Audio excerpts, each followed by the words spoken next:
With a slight delay of 1 hour and 10 minutes and 39 seconds, we're gonna start into Friday's episode. This is episode 22 of our Hobo to Hero playthrough of Football Manager 2024.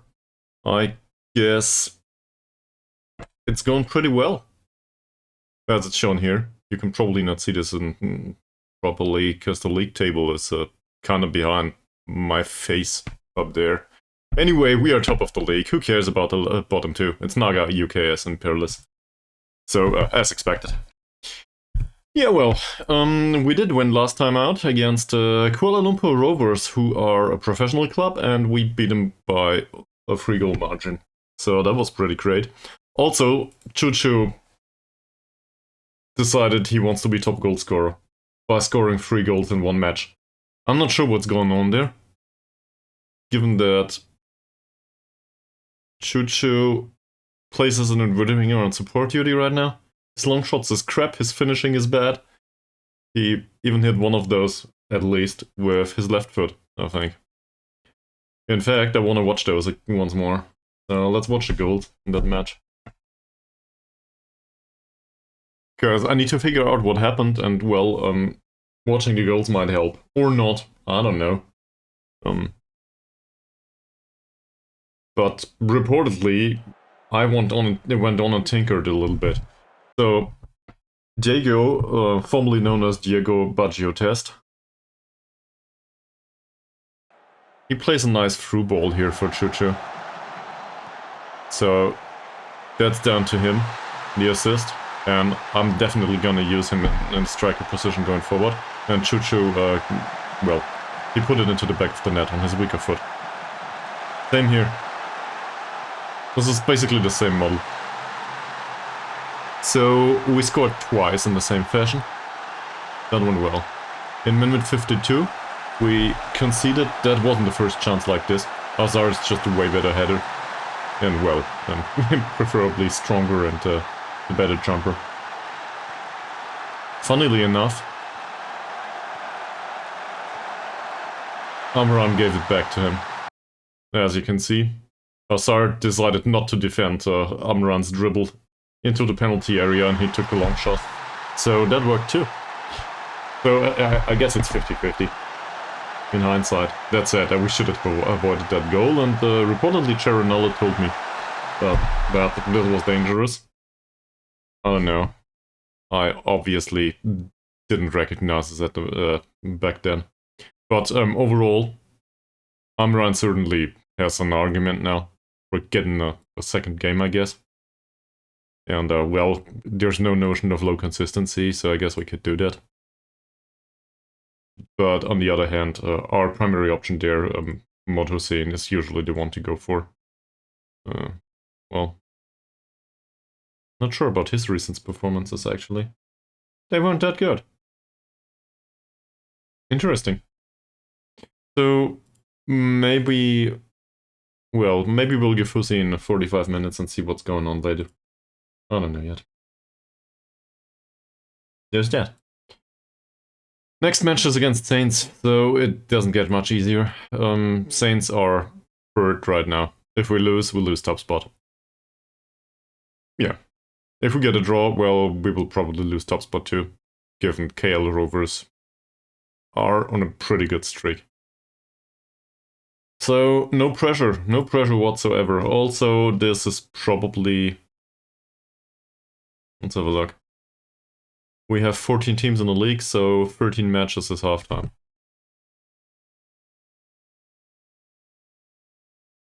So these 3 are still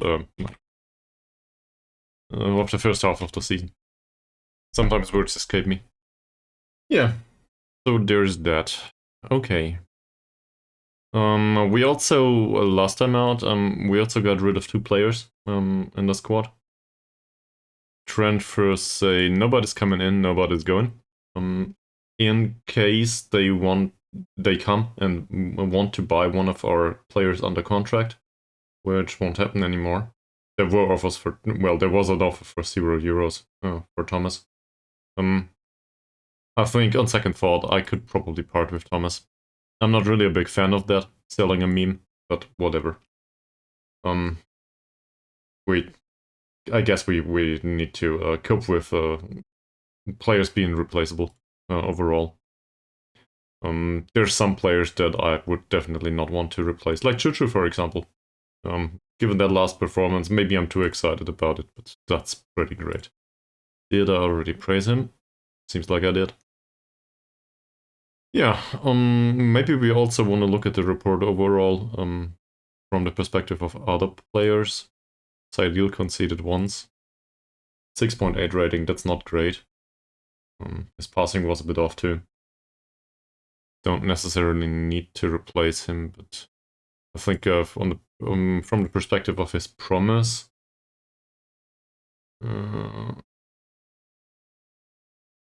player target, he is disappointed because, well, I don't know, because he doesn't hit it.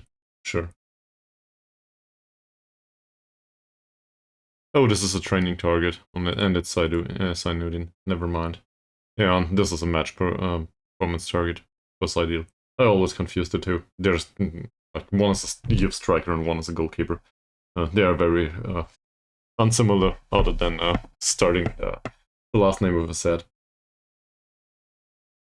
Yeah. So his average rating so far though is 7.3. Since he started a goal. So that's not bad. The one-on-ones though is still very concerning. Hopefully he can lose his fairly inconsistent attribute, I guess. The consistency needs to improve. Yeah, alright. Not sure if we need to rotate at all for next time. Let's also have a look at the others. Talk to them a little bit about last match. They might be in perfect morale already, but I don't think anyone is. Carrier is. So we'll talk to him. I guess we give it a day or two, so that it makes sense to talk to everyone.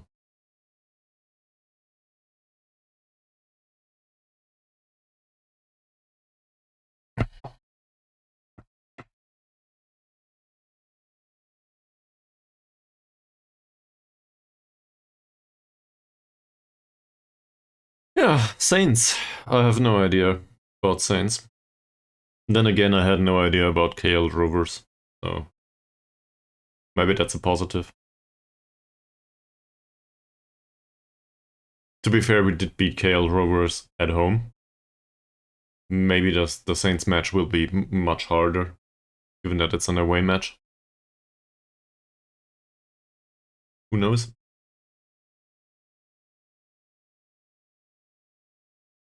Wow. I'm well prepared. My glasses look like shit.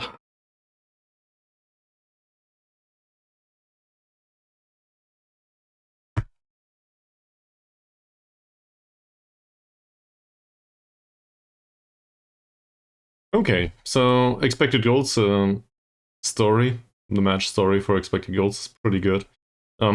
Overall, we created a lot. And, well, we could watch the entirety of the thing again. The expected goals total, I recently was remembered by Mies, and, well, he brought along an example in the form of a YouTube video. This is somewhat lackluster as a way to state how the match went, the total. Because a ton of low-grade chances, they are usually, there's a distribution that more or less, well, it doesn't guarantee, but it's very likely that you score a goal, but you might score a few more. On the other hand, conceding not many chances, and on top of that, it's low-grade chances only, that usually should guarantee that you do not concede much at all. So, I guess it's not only about the magnitude, but also about the quality is what I'm going for. Probabilities are weird.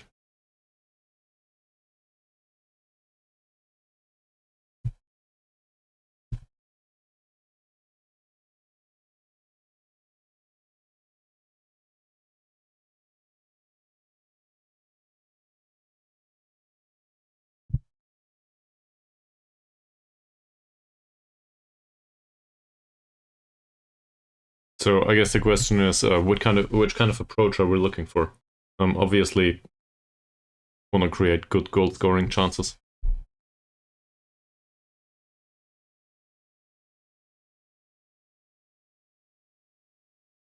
Let's have a look at Saints. So Saints are pretty good overall, it seems. Maybe have a look at the players. This striker guy is, well, the usual, pretty fast, good dribbling, good finishing, good first touch, sadly. No bravery whatsoever. Well, that doesn't help much given the dribbling in the first touch. He's technically gifted, more or less, with the exception of the technique, actually. But maybe we can shut down supply. Or not. Looking at this guy, well, his dribbling is a bit low, his bravery is pretty low. So we might stand a chance to tackle him hard. Maybe. Does he have a history of injury, maybe? Not really. Food poisoning doesn't count. Motsaim. Dribbling is 7 only. Same here. Very low bravery.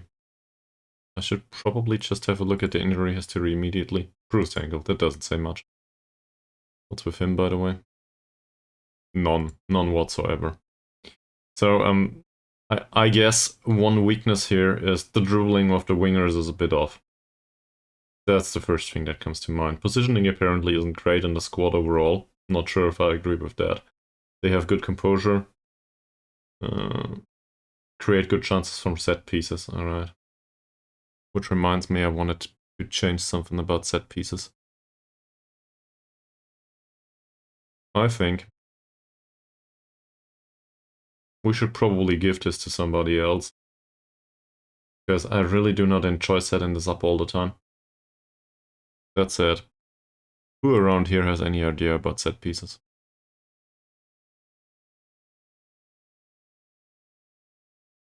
And who can do it, first and foremost?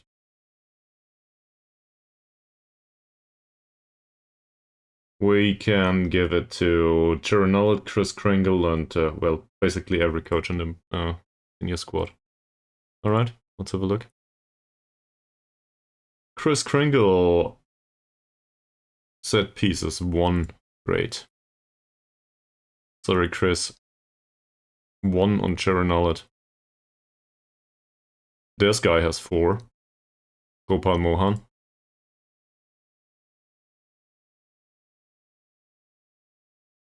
5 on Sardili. Not bad. That's him, yeah. He doesn't know what he's talking about. And neither does he, sadly. So I guess Sardili is the one. Sardili likes to defend the near post, aim for the far post, outswinging. Alright. That's very weird, I guess. So I guess the question is also, does it fit our playing style? I want to be, in general, I want to be a little bit more defensive. Balance, defensive line high.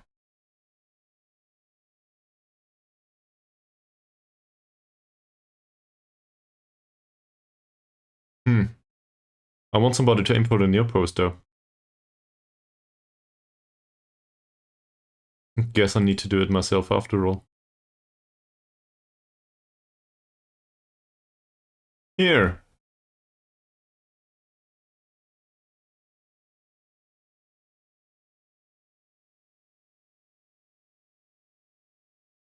This isn't bad. This is more or less what I like. Problem is his set piece taking is shit, so I don't know. But we'll try this.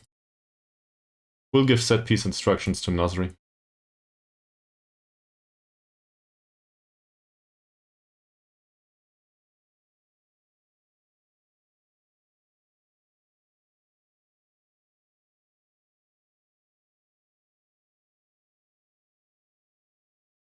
I'm sure he'll figure it out.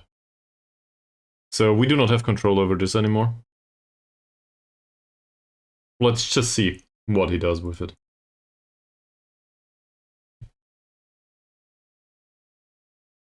The goalkeeping coach, by the way. Second goalkeeping coach does set pieces now.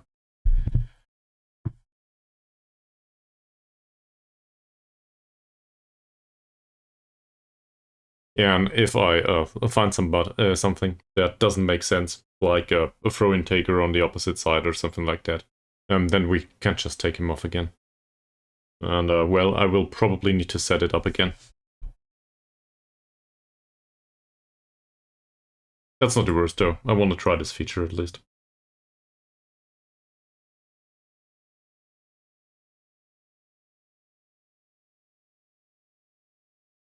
Okay. Apparently he progresses well in training. I disagree. I think.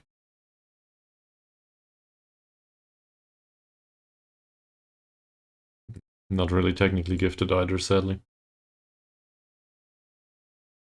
Zulkifli is probably worth mentioning. He's in perfect morale. Why the hell would you be in perfect morale? Okay. That doesn't make sense. So in his case, we are trying to re-educate him for the new role. It's kind of a weird setup, really. Ooh, I like the training rating, though. That's great. Where does he come from? He played with Sarawak, so with us, in the Liga Premier. That's probably the former second league, I'm not sure. Doesn't exist anymore. Yeah, that must be the former second league. And he played a lot on the Liga Super too. Didn't really do much up there. So this role in Ganche, I guess, in Ganchi, I don't know how it's pronounced in English.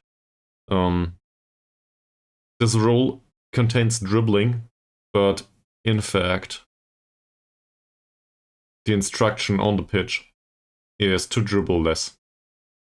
Which does make sense, given that he has no dribbling whatsoever. On the other hand, it is a creative role. And well, I think he will get there. Simply due to the fact that the physicals will decline. So, assuming that we would use him as a shadow striker, he would use that dribbling that he doesn't have. And, well, playmakerish roles. All of this contains a little bit of dribbling too. Enganche is the only role that does contain the dribbling on paper, but actually instructs him not to dribble that much. There's also something else that I recognized recently. So this might be a bit overinterpretation, but let's have a look at the shooting. We instructed shoot to shoot less often. So in general, he will more often than not, he will retain possession and remain patient. Given that the opportunity is low quality. Which, on the other hand, means that he will shoot once the opportunity is great. So it will happen rarely, but in highlights we might see it overall less. But once we see it, the quality must be better. So that's a way to interpret, I guess, all of the personal instructions for all of the roles. So I guess what I'm going for is I think it's better to play a patient game most of the time and be cautious to adapt the tactic to what the players are capable of doing. And in Chuchu's case, goal scoring is not his major thing. I realized that he scored 3 goals last time out, but in general, he's not one to take his chances if he is presented with low-grade chances. We did present him with really good chances, though. Or, well, there was something. Zulkifli just returned from a pulled groin. So that's a major concern with him. He has high susceptibility to injury. He trains pretty hard, it seems. Or I don't know what's going on here. Maybe he didn't play for a while. I do not put him on additional focus. Still have the intensity level on automatic. In case he hurts himself on a repeated basis, I will knock this down to low. Most likely we can... I don't know. medium or low. Most likely we will be able to get some development out of him anyway, due to natural progression, aging process. Okay, scouting report in Bukit Tambun, I don't really care much. Zainuddin is still disappointed with his training rating, I agree. I'm disappointed too.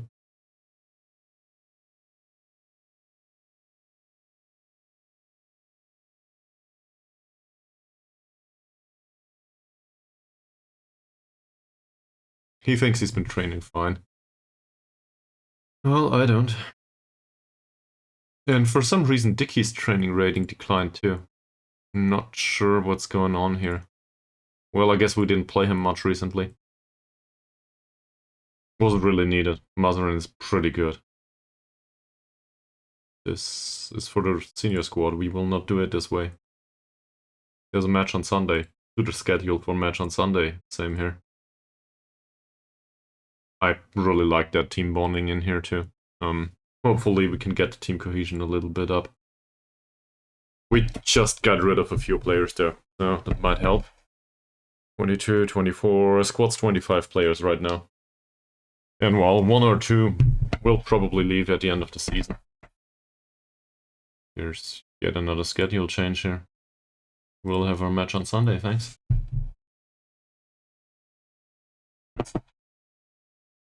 Seems like I should start my streams on time though. Given that very few of the regulars made their way over here for now. So, yeah, that'll teach me.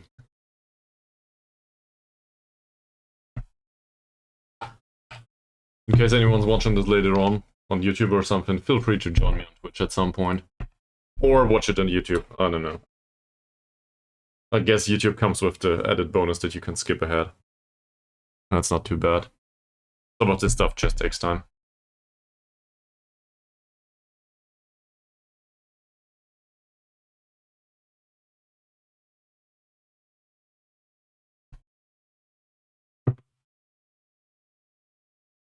Okay, this is a match versus the under-21s, of whatever that is.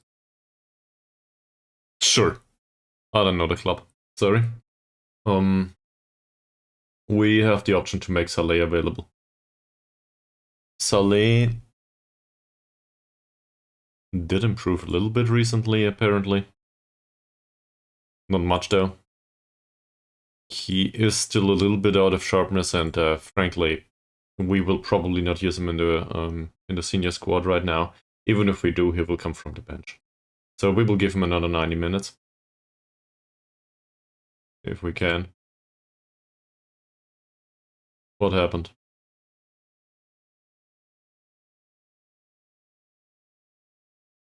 Please tell me the game doesn't crash.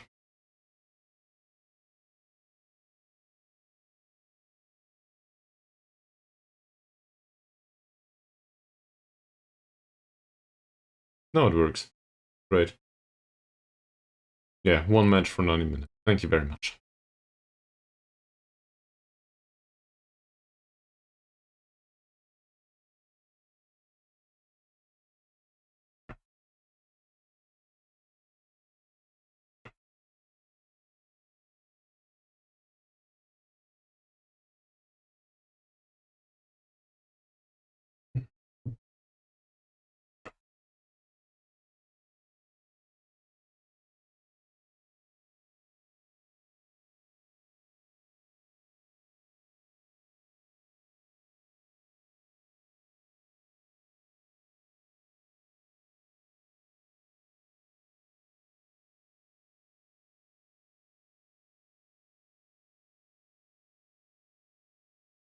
So the hope is that some of the youth players, given that they play in the league now, in the under-21s league as well as in the under-19 leagues, that they get some playing time.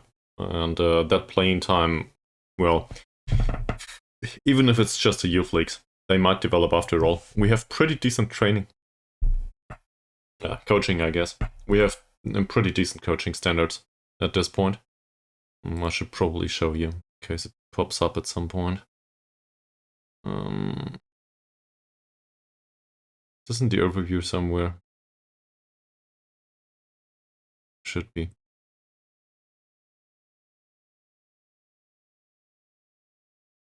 Isn't there a separate staff overview for the under-19s and so on? Can't seem to find it. Alright, so coaching standards for the senior squad, they were pretty good. As well as scouting department is fine. Medical department could do with some improvement, but it's not the end of the world.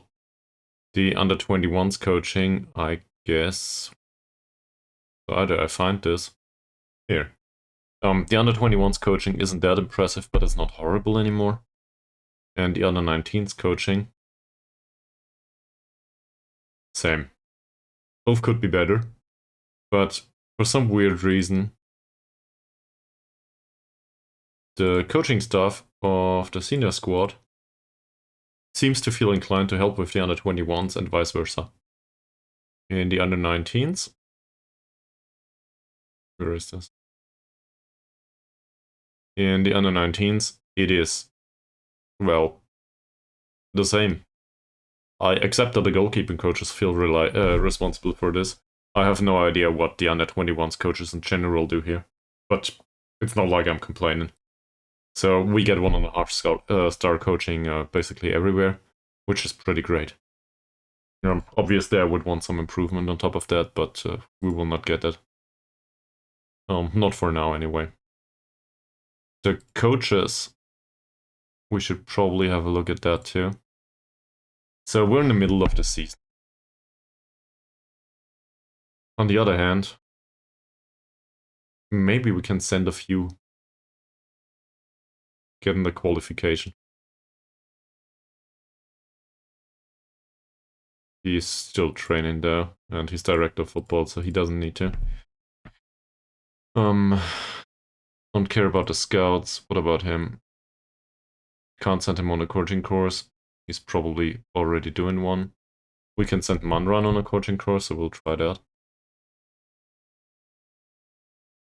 And Karim. Does that help at all? For a performance analyst? Don't think so. He has the National B license. He has the National B license and he has no idea about coaching. Wow. We'll send him. Just for fun. Johari. Send him too. Dali.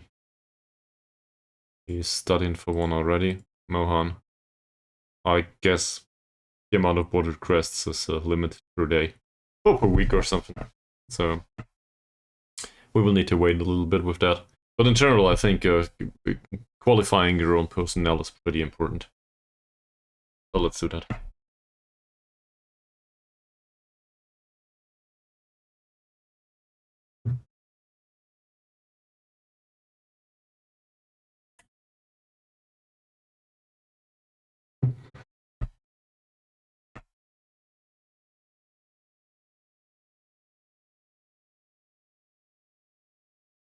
Junior coaching helps to determine the quality of new gen produced at a club. Well, our club is of the opinion that we are bleeding money, which, to be fair, is somewhat correct. We have the option to play the other Sarawak team repeatedly, though. So, club finance right now looks pretty decent, sitting at 80k. Given that we started with 60 or something, season's going pretty well. Projection is still that it will deteriorate though.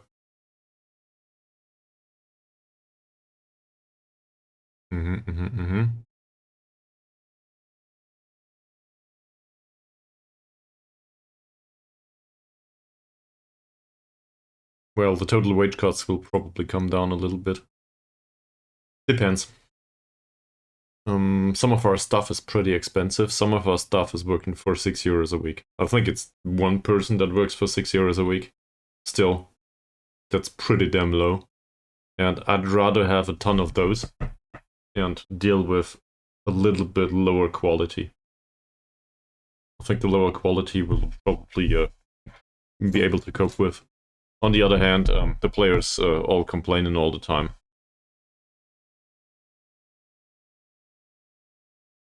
That's probably no good either.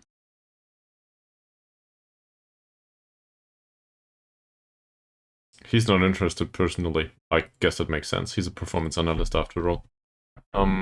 We'll send him on a coaching course though. So now he's going for a national C license. As a goalkeeping coach, it's probably not a bad idea to have a coaching qualification. And he's working on a national B license. Looking at the monetary stuff involved here. 560, that's not bad. Not bad. Saints. I remember that they are pretty good with corners. So I want to go back to that. We had... Thank you. We had this report.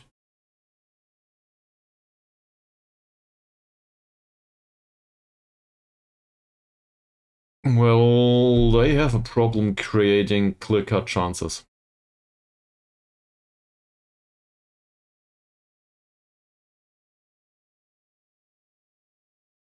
In particular, facing a 4-2-3-1 wide.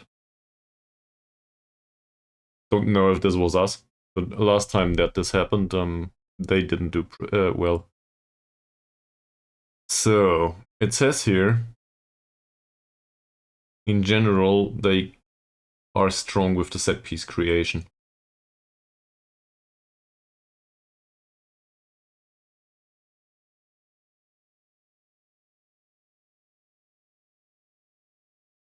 Okay.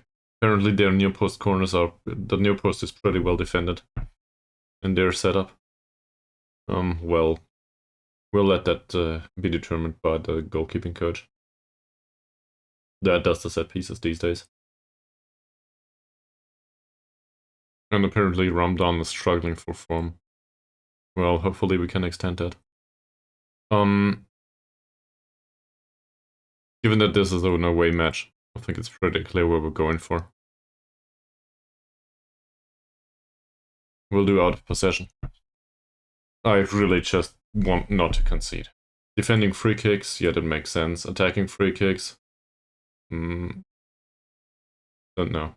We'll do defending corners instead. I want to be sure that there's an added bonus maybe there.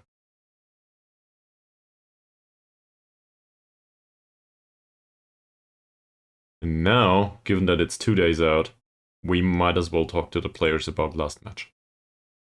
So, he scored last time out. Injury risk is still pretty high. I think we can probably praise him for that performance though. Hopefully, scoring a goal is on the list. Yeah. He had one shot, he took it. Hit the back of the net. Carrier wasn't perfect morale, it's still exceptional. Weirdly enough, he doesn't improve in strength or composure, he improves in everything else. 29 out of 29 passes, 3 out of 3 headers, he came off at 1 point. His passing was wonderful though. Let's use this. That, not that. Choice of pass is perfect.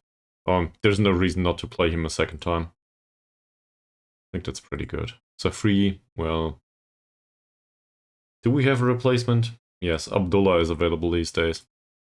He just joined the club though. To be fair, same as Safri in a way. But Safri was with the club for quite a long time. Alright. Let's praise his passing. 40 out of 43 is pretty good. Oh, we forgot to set up additional training for him. Here we go. Mazrin. In his new role as a wingback on attack, which we forgot to set him for in training. First of all, he trains pretty well. That's not bad. Second of all, this is fine. I'll praise the tackling here, but really he darted forward a lot. So that's not bad. Tackling. Here it is.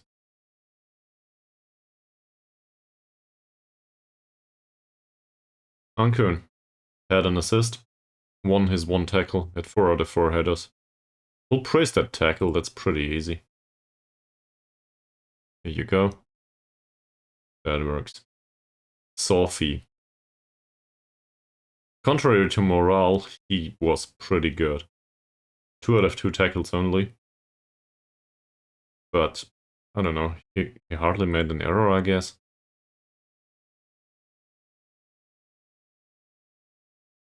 Training on him seems fine too.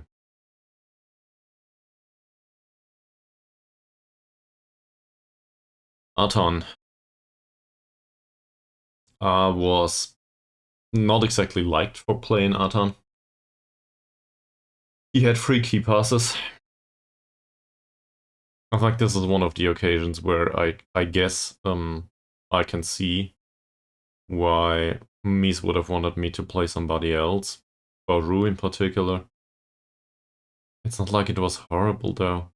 He didn't create much chances. The 3 key passes are okay, but he didn't create a single chance. Alright. No, he forgave me. Apparently he thinks a key pass is a chance created. Well, he did hit the goalkeeper at least 2 times. Or, I don't know, something besides the goal. 6.5 isn't good. In earlier installments of Football Manager, I would give him an official warning if I could. He didn't create any chances, didn't play any key passes, I don't think that's good. Yeah. He'll do his best to improve, that's fine. We'll give him another match. We'll see. He needs to get used to the role. Maybe, if it doesn't work for a second time, we'll just put on Thomas again. Chuchu's match was outstanding, we did praise him. There's not much else to do. Maybe praise the form, actually. It's 7.2 now.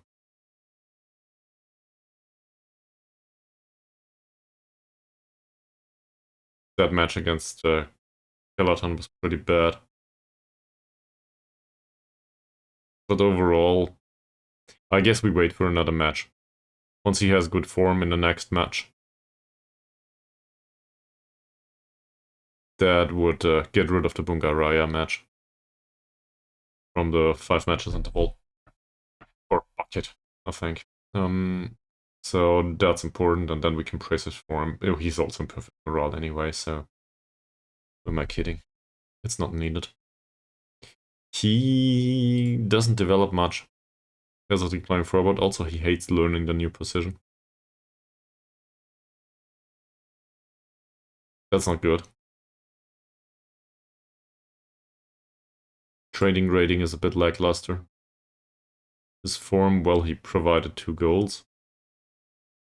Well, he didn't provide the goals himself, but he provided the chances created, so we'll go with that.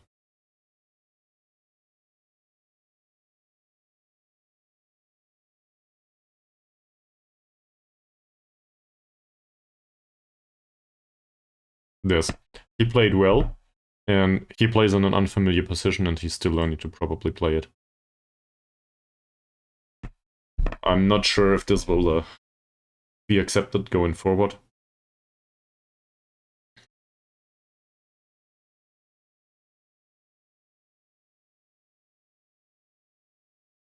Overall, though, it feels like that was the best statement for now. And hopefully he gets enough experience on the pitch to get rid of this at some point. The problem is his training rating will never be good, unless his... this should be accomplished, I think. Now, if it turns out to be competent or something, then the end is in sight. But for now, it took him like 1 match to get into the red area here, and he never got out of it in the last 3 matches. So his tactical flexibility is pretty low. He doesn't know how to learn a new position. At the age of 25, playing as a central midfielder for his whole career, that makes sense.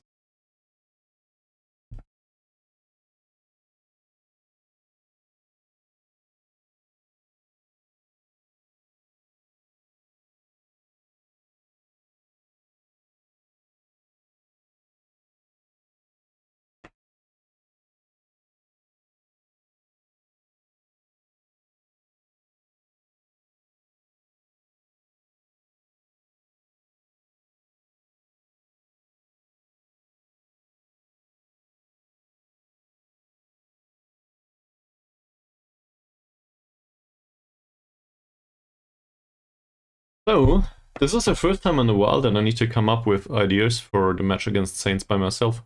Usually there's input. External input.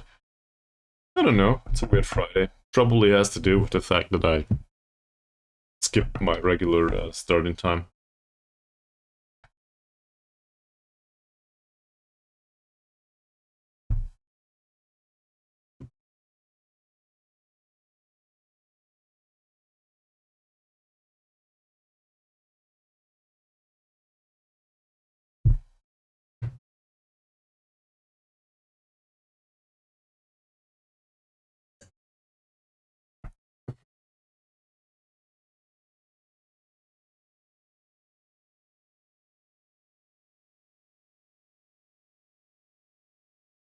I think the goal not to be relegated is pretty much achieved at this point.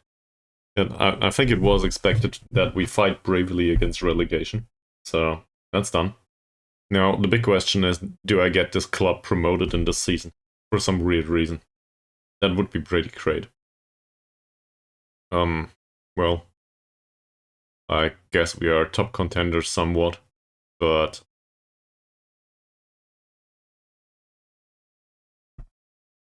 it's hard. A club with our resources, it's pretty hard to achieve that.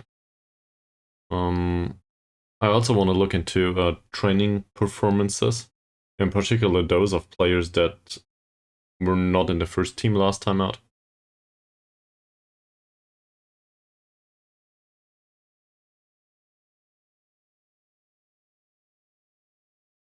Well, in the next match though, we will face a 4-3-3. So the middle of the pitch will probably be highly congested. On the other hand, that means that on the wings, we usually should have some space. And well, they're I guess wing players, the wide strikers, if you want to put it that way, or wingers, depending on how they are set up. They should have difficulties. Either they would track back, or they stay forward. If they stay forward, we will have good chances on our side, given that our wing back is pretty good at providing crosses.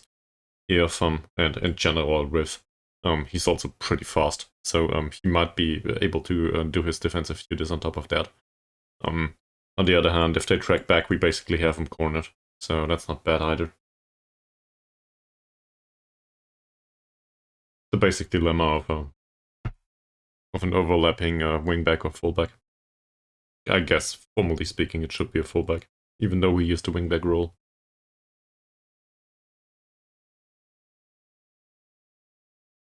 This takes a while.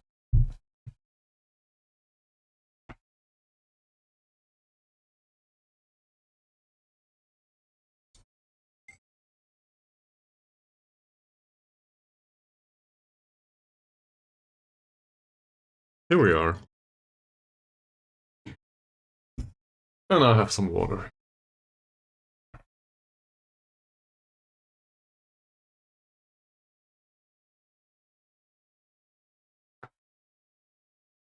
Alright, we face Saints. I usually ignore this, even though Cherenal's input is very useful. But usually I ignore this. Mod Hassan expects a very tough match. Yeah. As do I.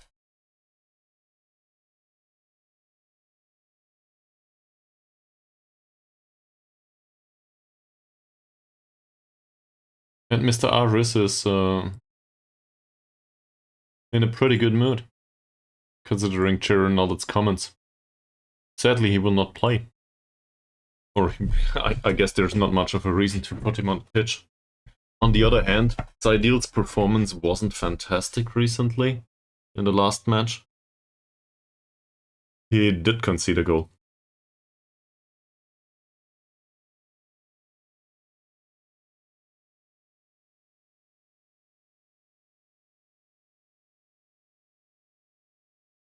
Uh-huh.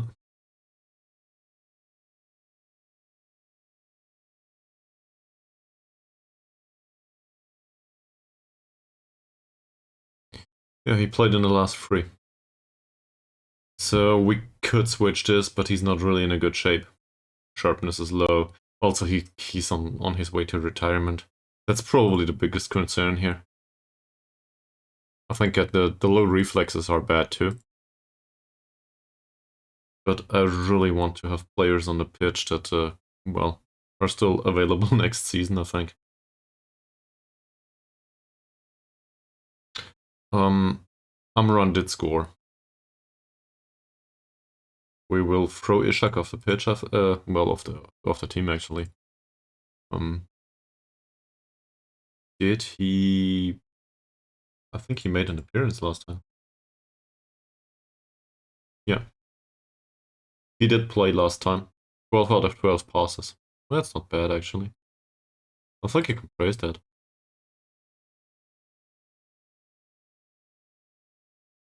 Well done. Now go back to the under 21s.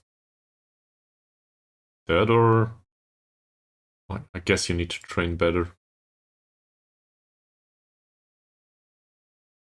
Who knows? With Amran's retirement that might come in sooner rather than later, maybe Ishak will be in. Yeah, he's director of football for us already, right? Sure. Our director of football scored a goal last time out. I'm confused. So we'll do it like this though. And Hussein can come back, make his comeback after being rested for a match. That should mean that he's not tired at all. He did train like a beast. So that's nice. Dribbling's pretty low on him, passing's pretty low. Let's see. Dribbling pretty low, taking fewer risks, passing pretty low, yeah. He can cross more often, that does make sense. He has good crossing. Cross from deep is also useful on him. We will probably have somebody on attack duty up front. Might be Baru, might be Atan.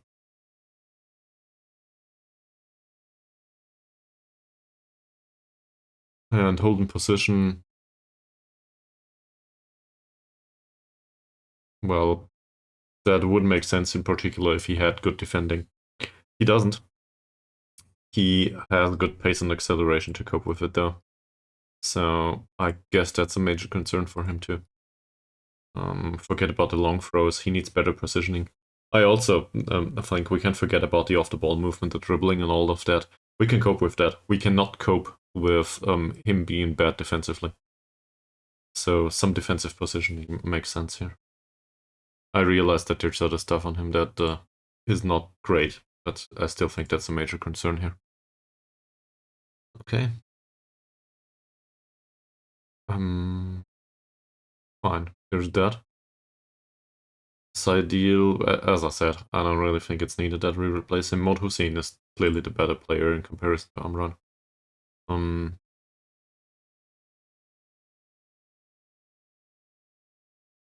Now, granted, Amran has better mentals apparently.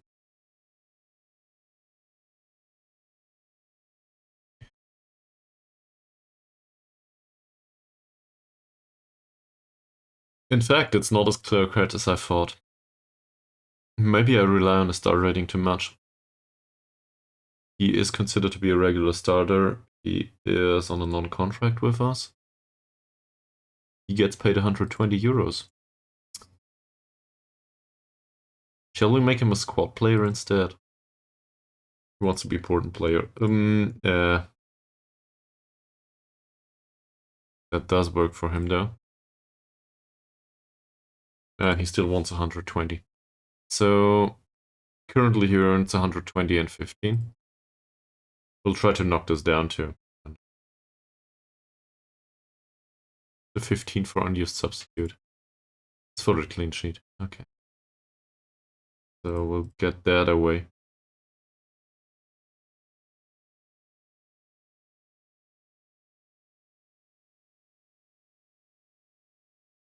Let's make it 90.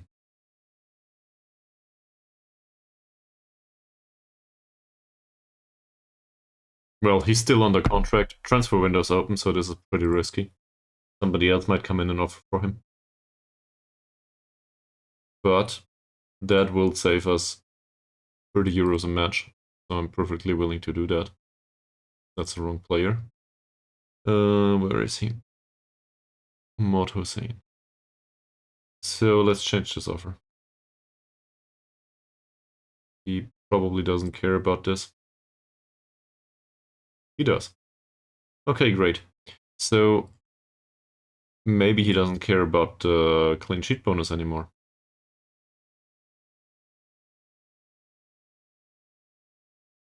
That's good. Appearance fee I cannot reduce anyway. Alright. That's a wage contribution of 40 per week. At least on paper. In reality, he will play week in and week out, so this saves us approximately 30 euros a week. And on top of that, the clean sheet bonus. That's not bad. Carrier does have to play. There's just no way around it. Also, we need to give him another contract, but well, he doesn't want to. He is pretty consistent, it seems. I'm not sure if I was aware of that. Composure and anticipation are pretty low though on him. Well, he's one of these players where, looking at this,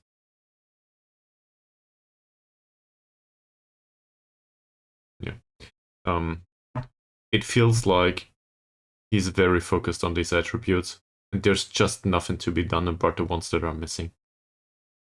Like, obviously I can put him on decision and composure training, but the risk is that it increases decision making even more. For no reason whatsoever, 13 points decision making is totally fine. The jumping reach and strength is similar. Sure, 12 points of jumping reach in this league would be outstanding. In particular combined with the heading. On the other hand, we really need the strength. So, I have a hard time figuring out if this is a good idea. The specific focus.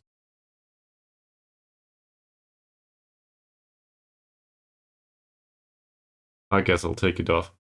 That reduces the workload a little bit. Or it might. Not sure. And maybe we don't need to focus on specific attributes here. We just need to focus him on his overall profile. It's very similar with Safri. There's not much reason to play anyone else here. Let's have a look at Abdullah, who just came in on loan. Trains well. Gotta give him that. So maybe, in comparison to Safri, maybe Abdullah is the one to start here.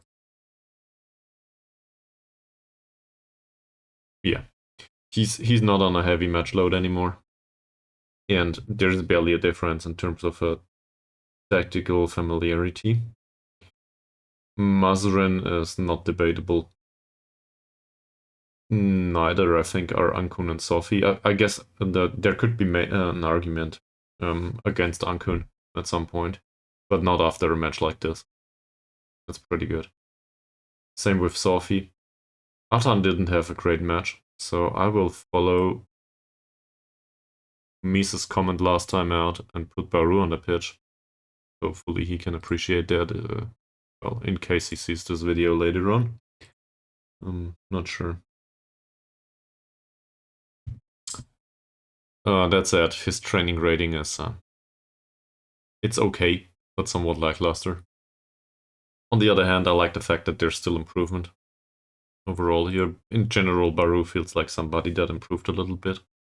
Taking fewer risks, shooting less often, and easing off tackles. Taking fewer passing risks is pretty good, yes. Shooting less often does make sense. His finishing is 8, but his long shots are pretty bad. I want him to cross with the ball. And generally pick his chances with more care. And last but not least, ease of tackles. Well, that's a no-brainer. His tackling is 4, so that's not a good idea on him. Zulkifli is questionable being played in this role right now.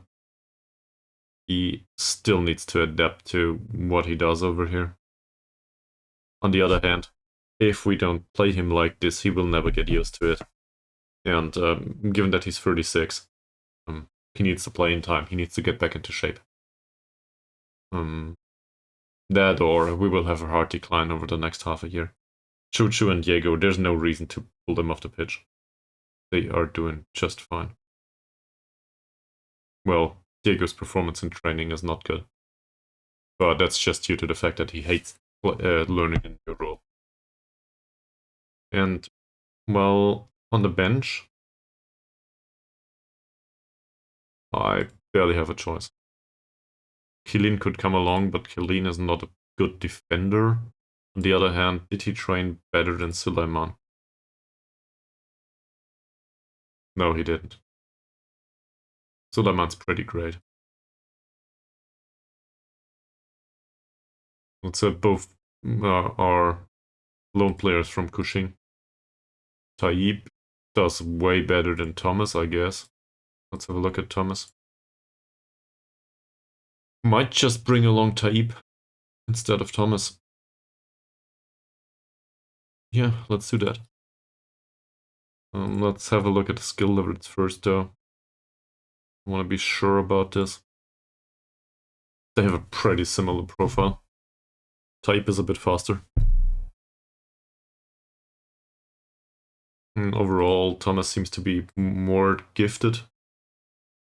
But in their role as a shadow striker, they are very similar. Taib has better passing. I guess that's interesting. Also, better anticipation but lower off the ball movement. Concentration is shit on both. Work rate is similar. Taib is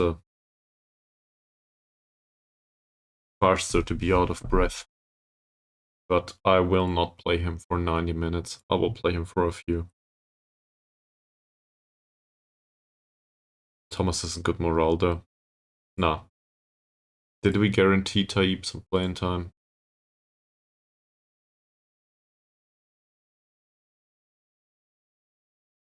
How's Thomas's playing time? We agreed on squad player. He has been a regular starter, so we can rotate him out. To satisfy the playing time requirements of Taib. That might help a little bit. And for the strikers, they will probably be pissed anyway.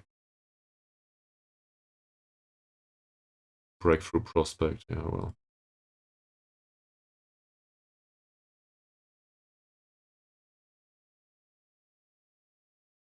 He's emergency backup, and that makes sense. Alright.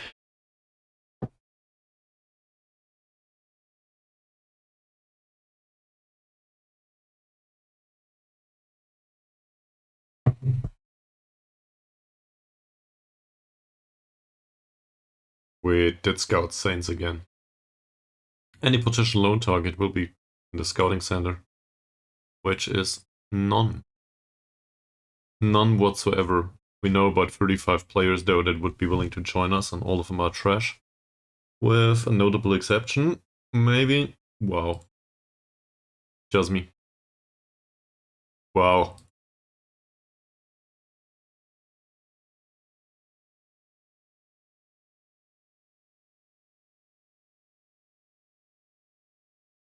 Zakaria, as well as Razali, would be willing to come and play for us. Both are retiring though at the end of the season. So there's that. Not much reason to bring one over. And the rest of these players, well, maybe one of the goalkeepers is interesting at some point. They are listed. They might continue to play. Mohammad is with Sarawak these days and on a non-contract. We sold him due to 180 euros a week, I think, is what he earned. That's sad. I think we can scout all of these. Well, not the two that are retiring. But these here.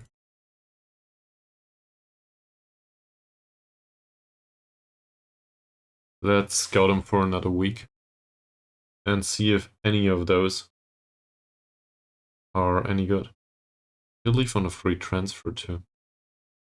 Yeah, so one club's trash is another club's treasure, I guess. Courier trains well. Jago doesn't. Didn't we praise him recently for his training? I'd rather not go into this again. Under 21s though, there's less risk involved here. I'm not that concerned with their morale. We'll see. He trains well repeatedly, I think. Yep. He does, and he's annoyed by us praising him every single time. That's alrightish. True, we still have Chong Ai King. Forgot about that. He's somebody that might make an appearance in the senior squad at 1.2. I'm sure passing and technique are pretty low. The rest is okay. And then we have in the under-19s Mod Daniela Amat, who trains pretty well as a poacher. Well, shit. We do not use poachers. That said, maybe he can convince me otherwise. At a certain point, he might become old enough. Khalid, same, plays as a poacher. Or he, I don't know. He trains as a poacher, I think. Iskander does train as a poacher.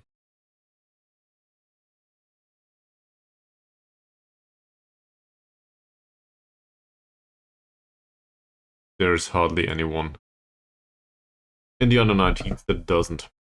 Half of a squad is poachers up here. It's just a common theme of this club. Poachers all the way. Okay, I will grab a Coke. BRB.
Timed perfectly.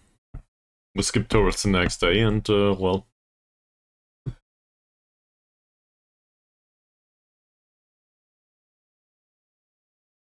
Still waiting for that to complete.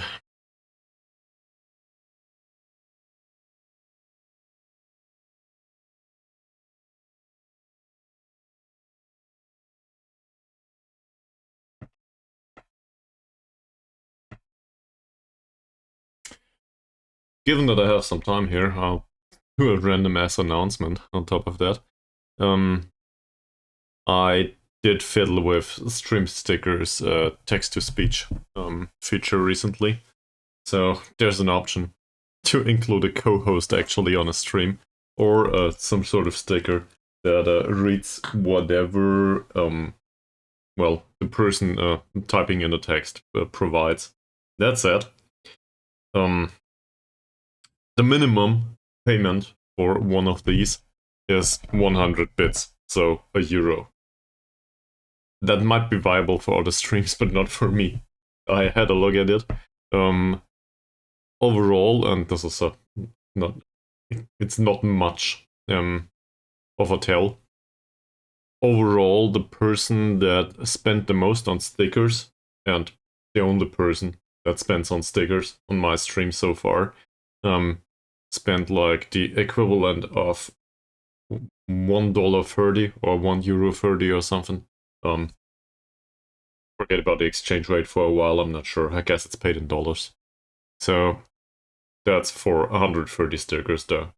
I guess it doesn't weigh too heavily on my consciousness.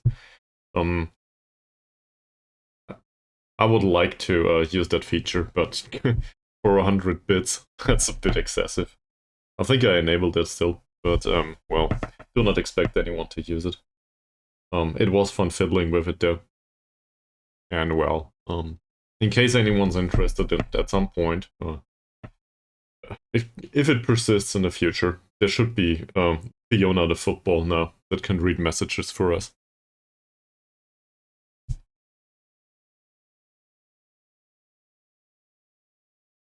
I did try to find an icon for some sort of new speaker-ish animation on top of that, but I didn't find anything that is free of charge that resembles a news, I guess a presenter, is the way to put it. So yeah, still looking for that. And in case anyone's got a third idea that watches this at some point, feel free to leave a comment down below on YouTube under this video, or just drop me a message on the Discord or something. There's still a third option for text-to-speech.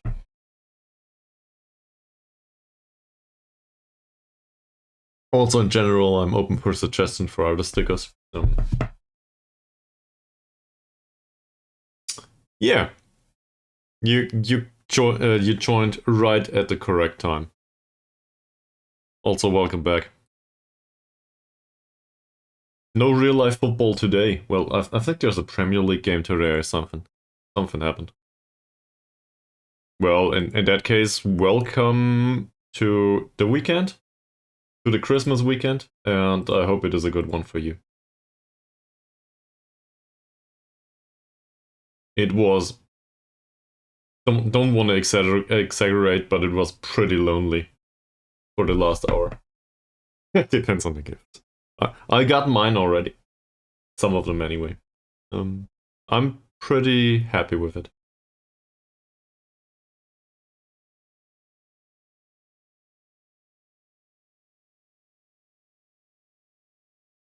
It was, for lack of a better description, because I don't want to go too much into detail, it was something personal, something useful, and something that is still a surprise for the future.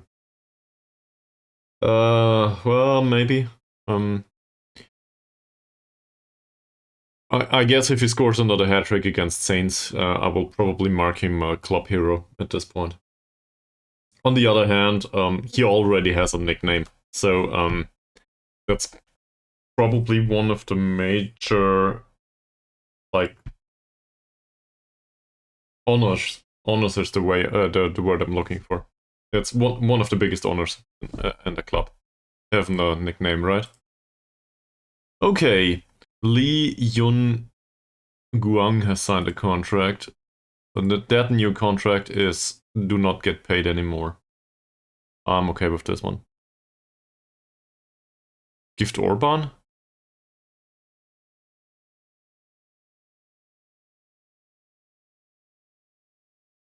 I don't get it. I know Orban. Or is this Orban?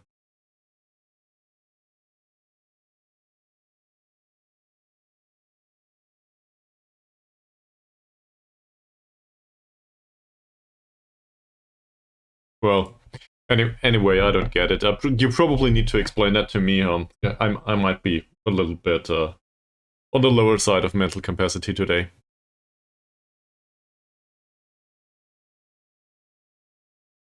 Gift.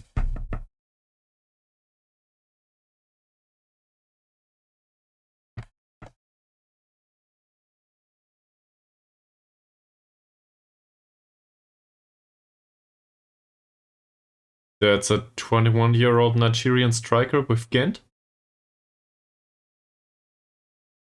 Yeah, you know, I have no idea about football apparently. Also not about this guy.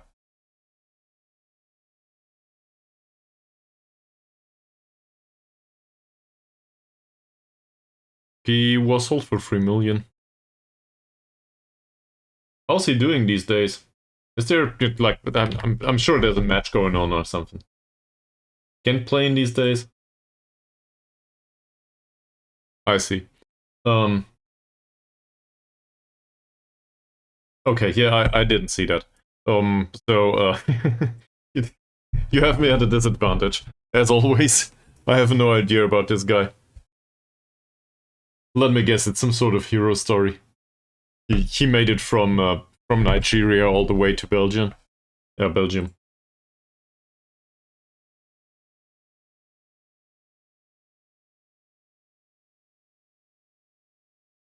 I think we had an attempt at something like this with in Stuttgart too, with a guy that was in Stuttgart in the stadium as a fan as a child, and he made it to the pitch a few times, but it doesn't seem like he will be there for the future.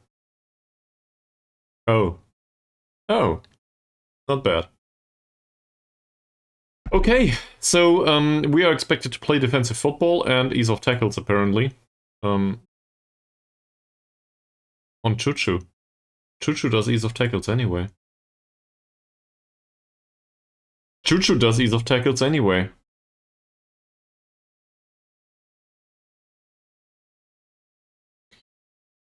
Alright.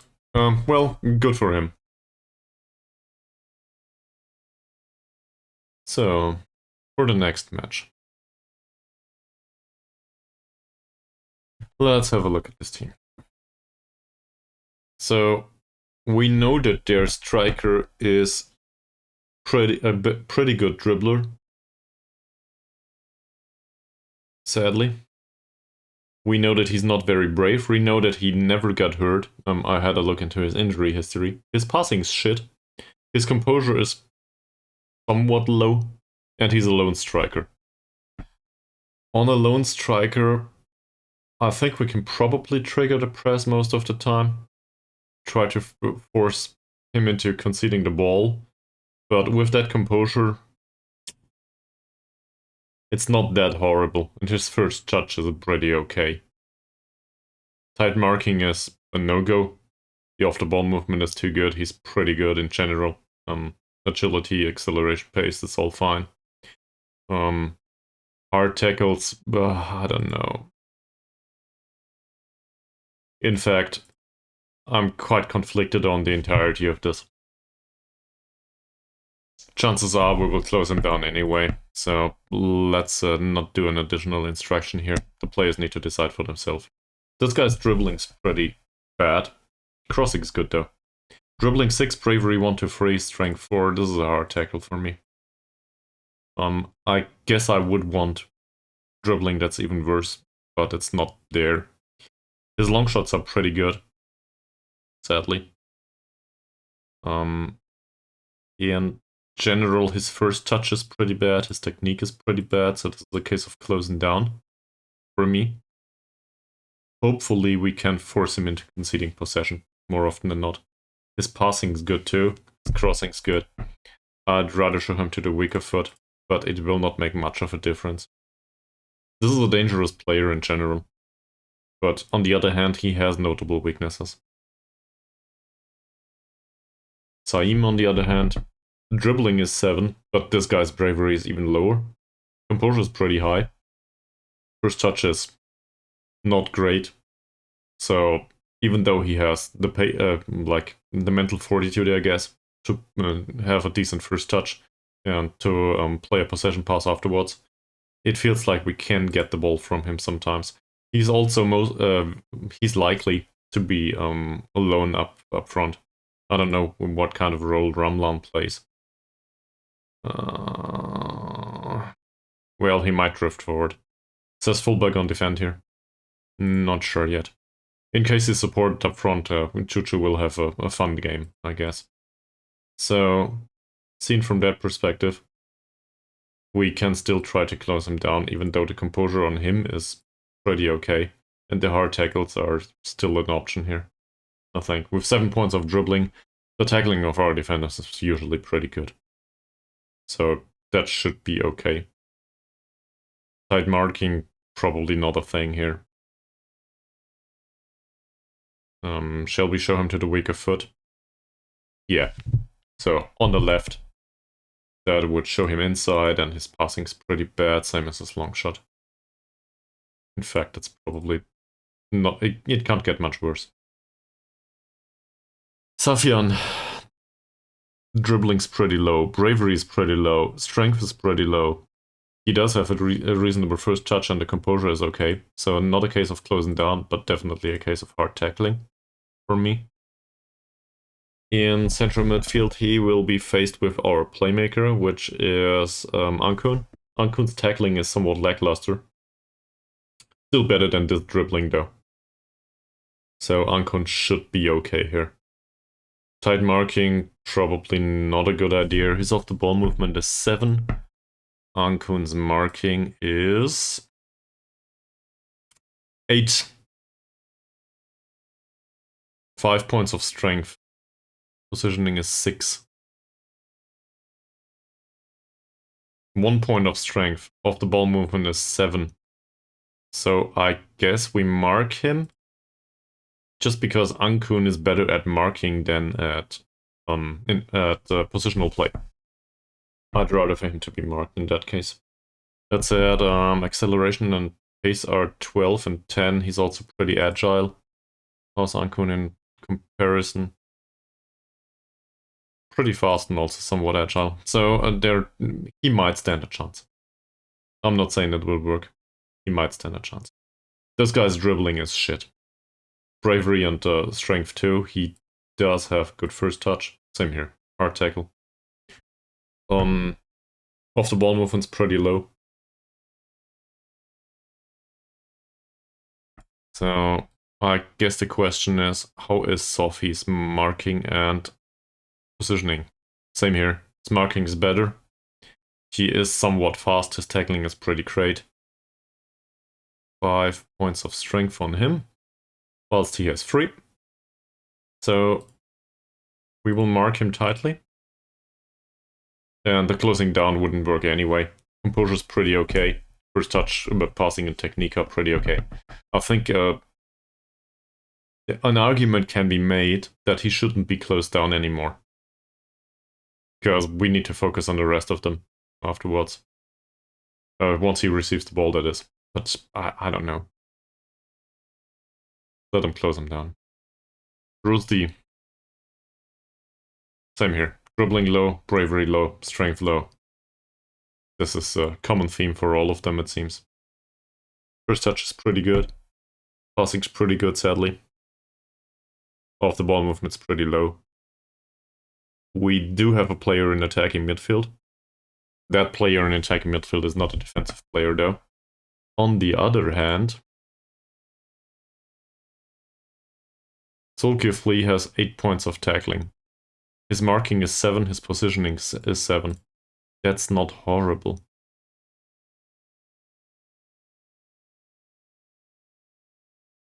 So we set up our attacking midfielder to mark their midfield player and mark him out of the game.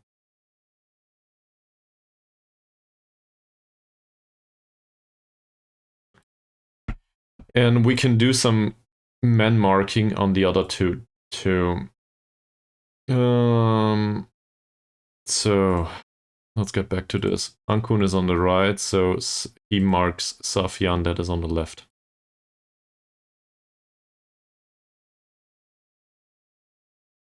If I can find him, there he is. And Sophie's on the left, so he marks the other central midfielder. I guess that's this one. Alright. That's very specific. Well, it mirrors our formation, so that might have happened on a natural basis too. He's friggin' dangerous. No signings. but welcome back to the stream, sir. This is the first match of the stream, actually. 1 hour in, I didn't do much other than talking to myself.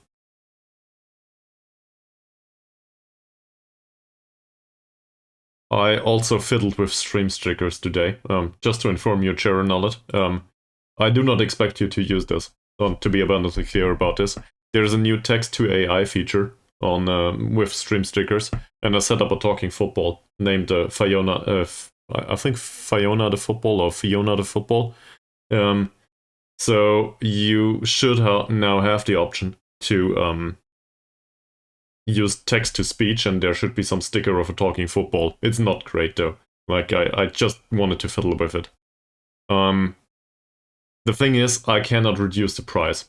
Like, the 100 bits it costs right now is minimum price that I can set up. So that's not... I didn't make that decision. I wanted to set it to, 2 or 3 bits. I can't. So forget about the thing. It's kind of a sad story, though. I really wanted that to be used because I thought it was fun. Fuck off, no! That one's the worst. I repeatedly thought to myself I should mute it a little bit, but I will not make it even louder. Nope. I think it's at maximum anyway, but I will not do that, no. That one, I will have coronary, no. Cardiac arrest is what I'm going for. You gotta be kidding me. You gotta, I will have cardiac arrest from that one at some point. So, no.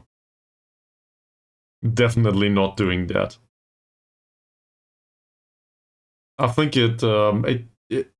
I want to have a look at it at some point, but I think it might be the sticker that is most used overall, though.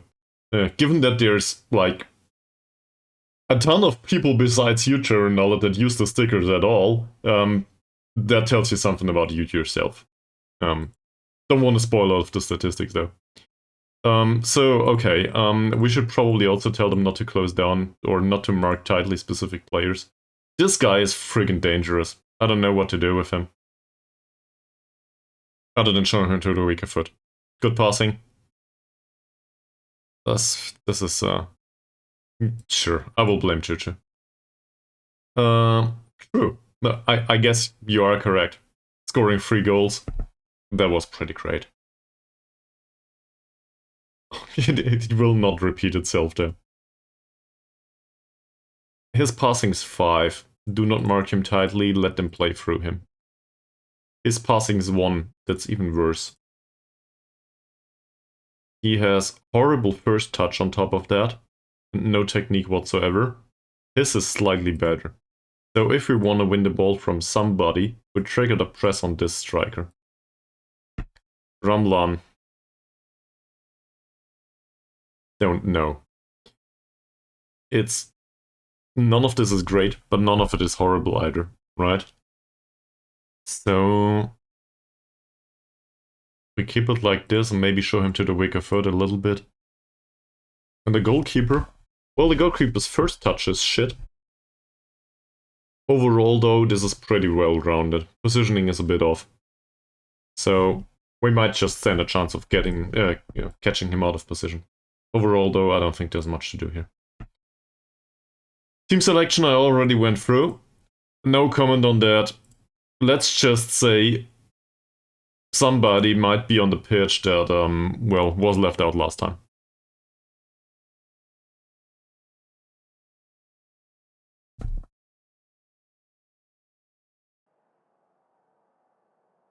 Alright. This is an away match. Sophie's nervous. Safri is nervous. Amran is motivated for some reason. Well, I guess he had a good performance last time.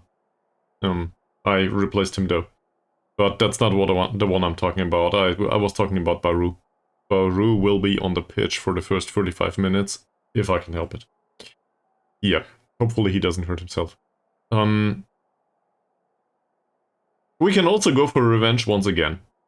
So, given that opportunity, I will ignore Terranol's comment here and will definitely go with Revenge. Perfect. And then we will be calm and encourage them, I guess. Is there a calm?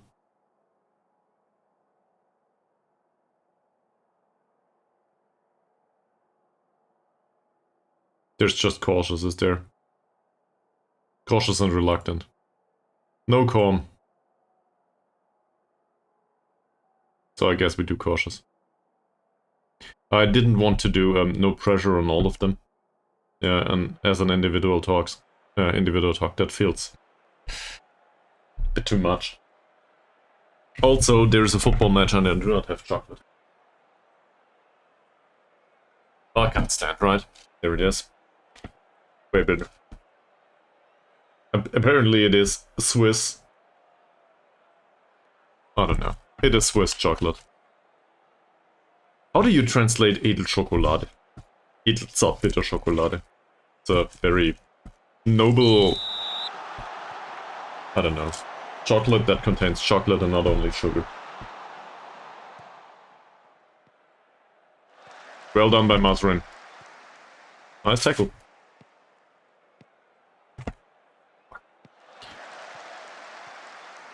There's always these little breakaway chocolate things on my table.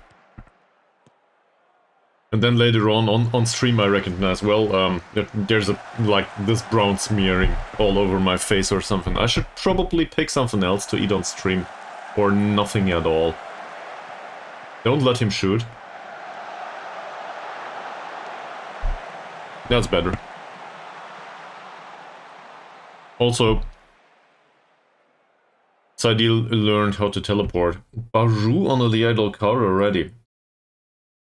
He's told to ease off tackles. What's going on there? Zulkifli too. He's also told to ease off tackles. He's not told to ease off tackles. We will tell him to ease off tackles now. So far, 8 minutes into the match, not much got created from our side. Should probably focus down the wings, come to think of it. There is a strong emphasis on playmakers in our team. Good save by Saidil. Yet another low-grade chance though. Also, set pieces, attacking as well as defensively, have been set up by the goalkeeping coach, I think. So don't blame me for that.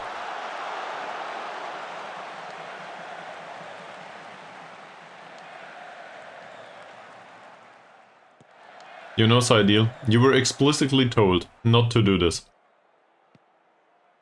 It clearly states you should take short kicks.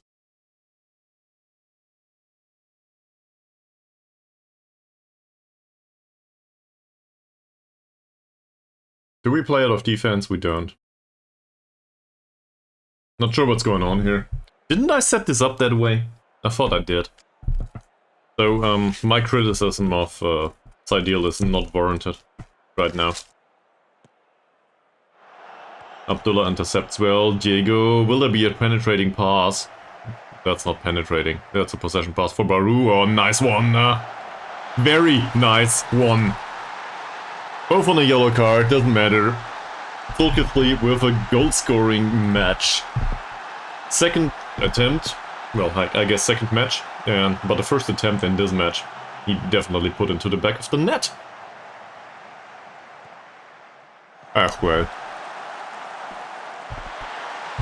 Really great.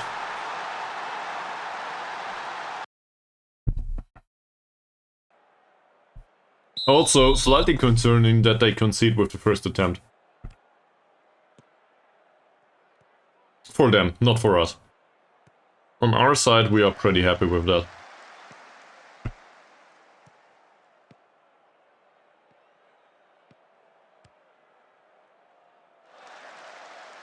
And if that's the way their build-up play continues, I'm pretty happy. Oh, this is dangerous. Or not.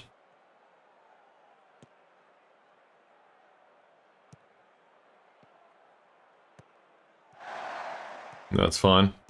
Sophie with a pass for Choo-Choo. Sophie again, Mazren. Now we do try to play out of defense.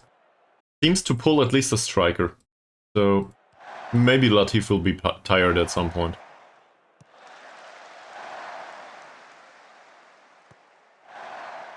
Ankun not spreading the pass wide. Zulkifli does though. Baru through the middle of the pitch. Ankun again. That was well mistimed. That said, we get a corner.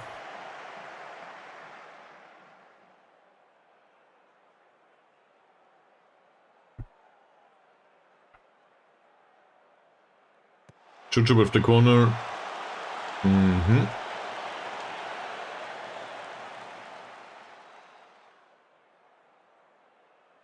And Mahasir is on a yellow card. Not sure what to do about that. This is one of the central defenders after all.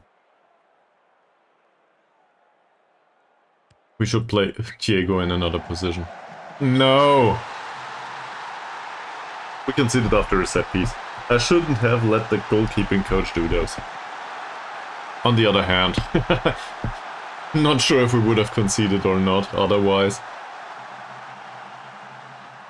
He was just unmarked, Motsaim.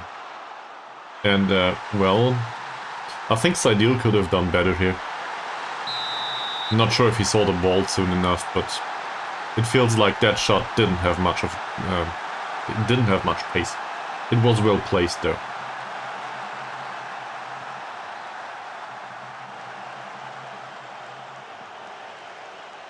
(1-1). Looking at that aggregate expected goals, that is a very unlikely result so far. Mazren for Choo-Choo. That's... He goes off. Okay. Ramlan goes off. Who plays for him? Samsudin. A guy named Samsudin. Let's have a look at Mr. Samsudin. This guy's bravery is low, dribbling is low, and the strength is low.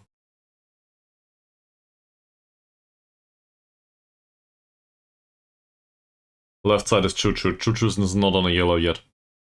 Just thought I'd think about that.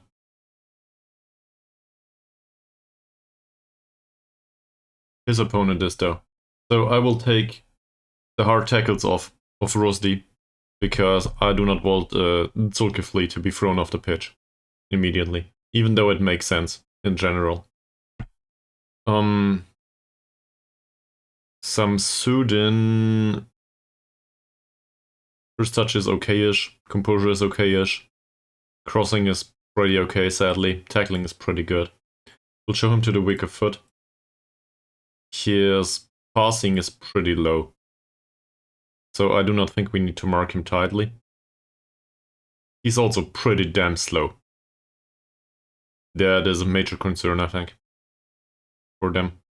So we will change tactics, and we will specifically play down the left most of the time. There's not that many yellow cards here, and that's the first thing. And second of all, I think Mazren will be able to overlap there.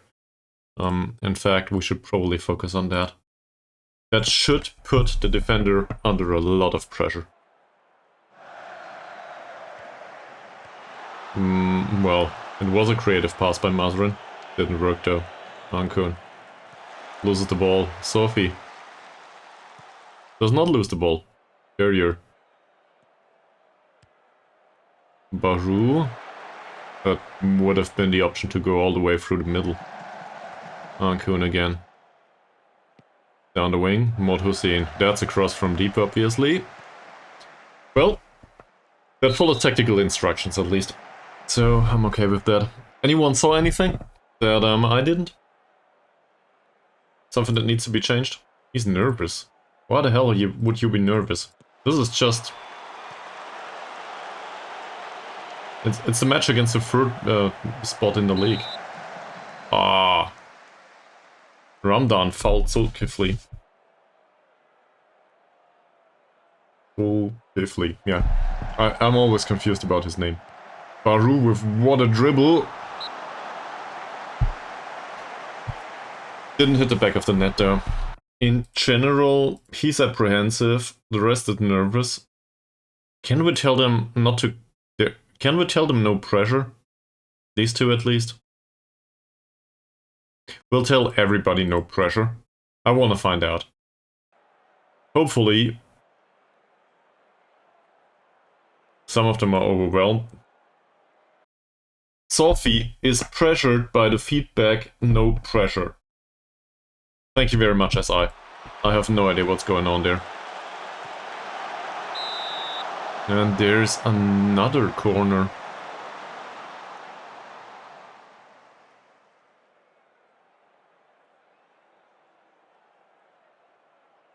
Chuchu takes the corner. Doesn't end up with carrier. Zulkifli with another attempt of, I guess, was some sort of a flick into the penalty area. Didn't work though. Abdullah. Ramdan. Not much happening. That's well intercepted by Mazrin. Baru, a bit out of place, I guess. Nice passing though. Zulkifli straight down the left as instructed. Then Kuhn goes all the way through midfield. That pass towards Baru was pretty bad. Could have passed into space there. Baru skips past his marker. Cross. Chuchu with the header? Not Chuchu with the header.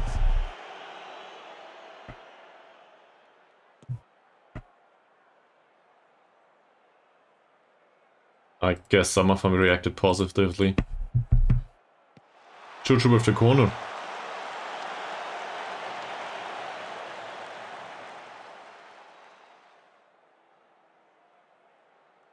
That's a second one. Who was that? Wrong menu. That's a defensive midfielder that is on a yellow now. Chuchu with the pass. Masri and Ankun exchange passes. Nice pass by Chuchu.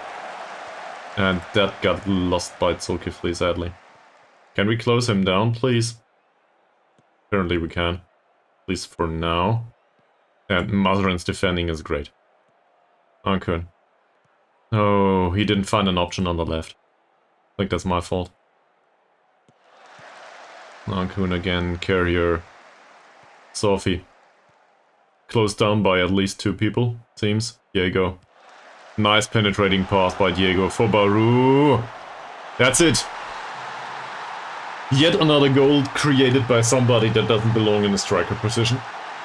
It seems like we hit the back of the net repeatedly though. So, what do I care? Look at that. Great. And well, Baru's finishing showed. He is able to hit the back of the net sometimes. We have 8 points, I guess. Nice ball.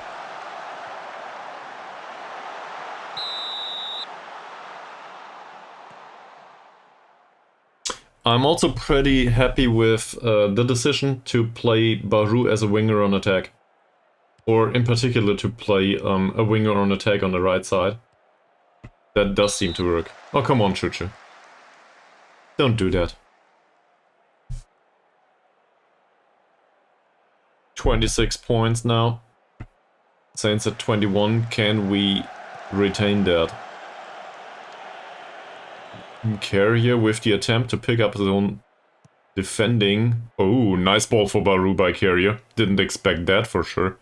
Baru, Ankun, good pass towards Chuchu. Oh, Chuchu. There was an attempt putting it into the far corner of the net. Didn't work though. That's it. We are up by 1 goal. Not bad. We dominated possession. We did. By how much? 60%! That is pretty good for us. So we'll go with that. Well done. Chuchu could do a little bit better. How does he react to criticism, though? Let's give those with a 6.5 rating a tiny bit of criticism. He's composed now, not happy anymore. Same as Chuchu. They did not seem to appreciate. Baru on a 7.7, I'd rather not overpraise them. Let's get that second half going.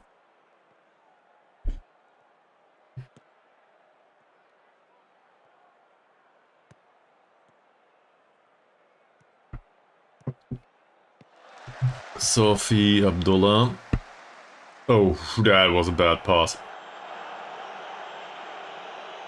Jones. Who's Jones? They're left back, so we could focus down the right. Jones is pretty good, though. That's a good player, right? Yeah, he's pretty good. He does have a bad match, but I'd rather not put too much of an emphasis on it.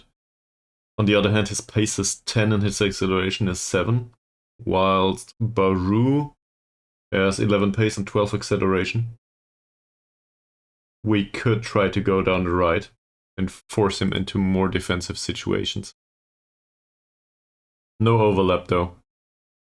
Down here. Okay. So we'll try to do it both ways, I think. There's also still the option to replace one of them. And it feels like playing out of defense. That's an interesting choice, for sure. Interesting in dangerous. As like in dangerous. Sorry. Yeah, not that happy with Chuchu's risky passing so far. That's well intercepted. Doesn't end up with Diego.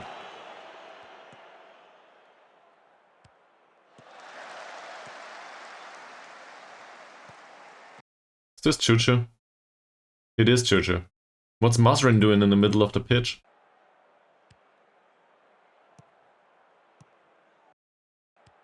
Well, Chuchu does the defending well though. Off the Chuchu again. Just play a short possession pass, please. Or down the left, that's better. Masrin with the overlap, Masrin with the cross, Diego with the goal! Who needs strikers anyway? Let's play a midfielder there. Works.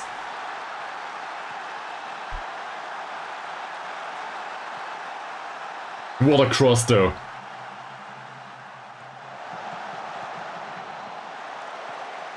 The defender even got his foot on it, I think. And Diego's 3 points of finishing hit the back of the net anyway.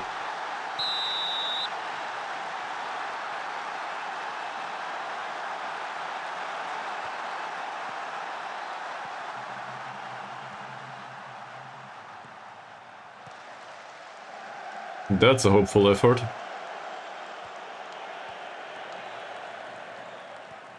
Diego wins the header. Nice. Really not bad. Baru skips past 2, skips past 3, doesn't skip past 3. That was a really dangerous situation for Jones though. He would have been through otherwise. So that tackle, that needed to hit. That's not a header for Diego this time. Chuchu. No corner. Sophie. Short pass. Ankun. Chuchu again. Chuchu with the cross. No Baru header. And now we're looking a bit stretched.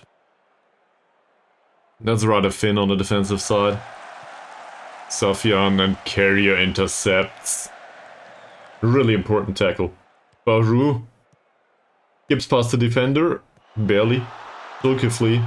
Chuchu. Diego again. He hit the defender. There was so much space and he hit the defender. Damn it. Masrin takes the corner. That is fine. Diego's header goes nowhere. Abdullah. Can we get another corner? Apparently not. Mazrin. Another cross though. There is a lot going on here. But I'm pretty happy with the overall performance.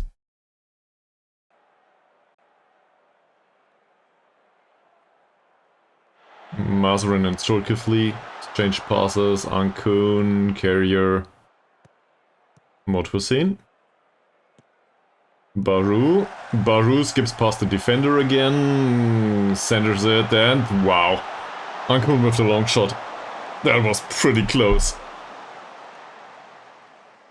So, given that we are in minute 56, do you need somebody needs to make an appearance? Any thoughts? We do have 2 yellow cards. Both with a pretty decent match rating.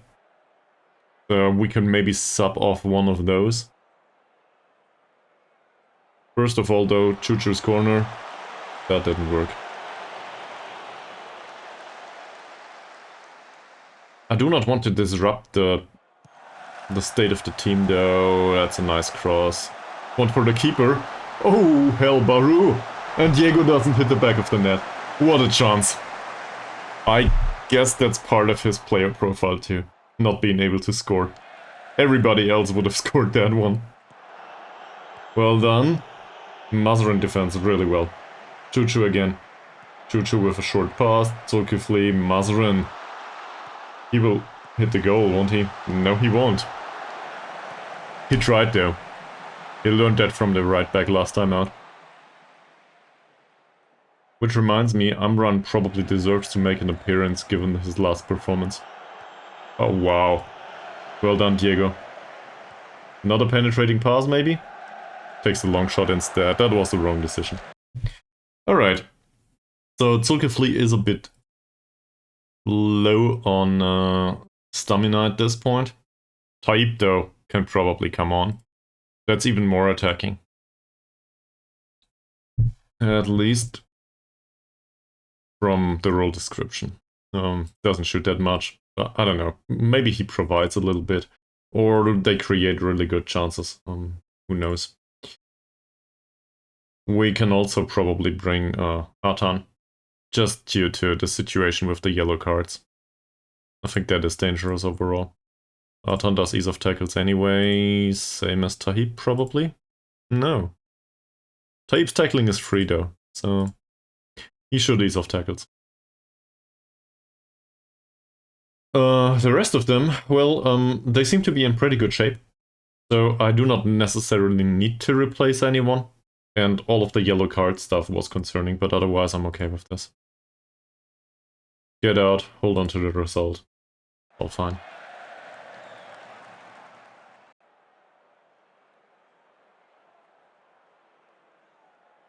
That's Carrier on a yellow card now.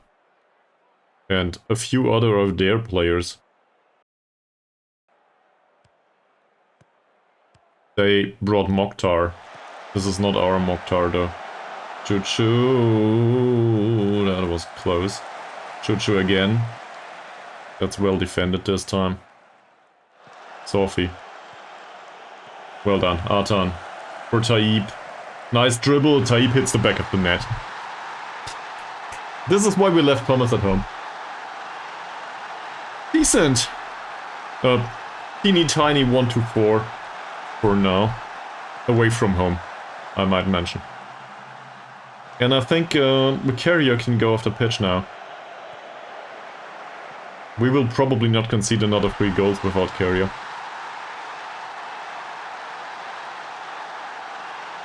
Let's maybe give him another 5 minutes.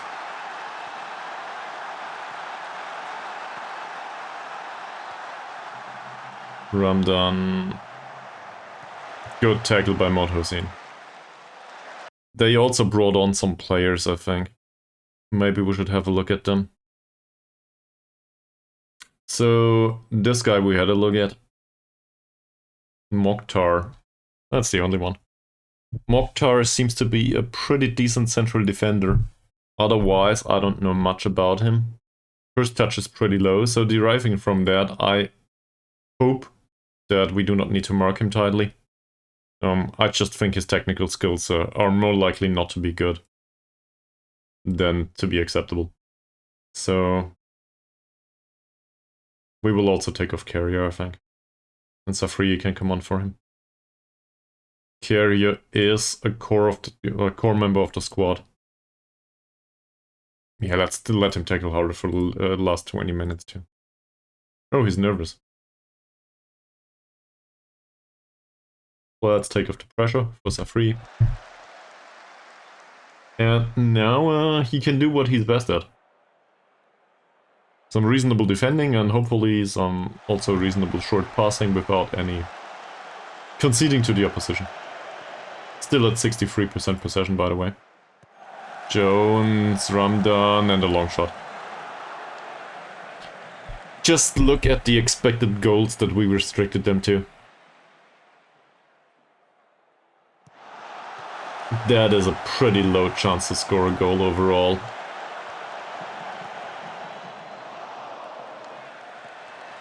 He says, whilst giving away an additional chance. Abdullah, Ankun, this is no good.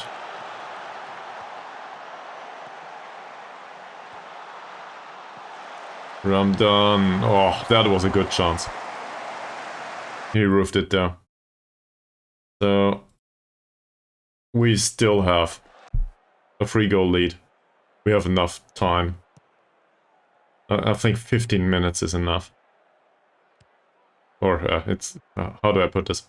15 minutes is not that much, and we have a 3-goal lead. That should be enough in 15 minutes. Atan skips past his marker.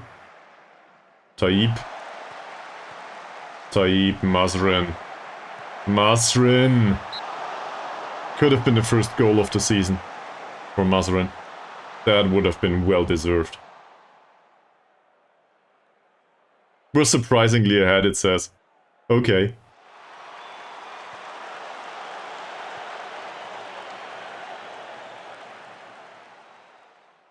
Ankun!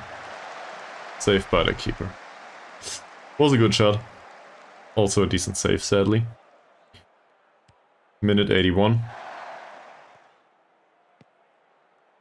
Safri. Ankun again. Hussein. Ankun. Diego. Diego with a nice short pass that penetrates the opposition defense, as always. Atan's cross was shit. Diego's finish would have been on target. Sadly, the keeper was there. There's a few players here that played quite a while now, and we have some players that really need the sharpness. So we'll bring on Dicky. How's Dicky's off-the-ball movement? It's shit. Alright, let's not look for the overlap anymore. So this is a bit more defensive-minded. Also, Dicky can have some match experience. Well, that probably doesn't count. Some sharpness, at least. And for the rest of them, Amran probably deserves to play. Yeah, Amran deserves to play. Let's bring him on.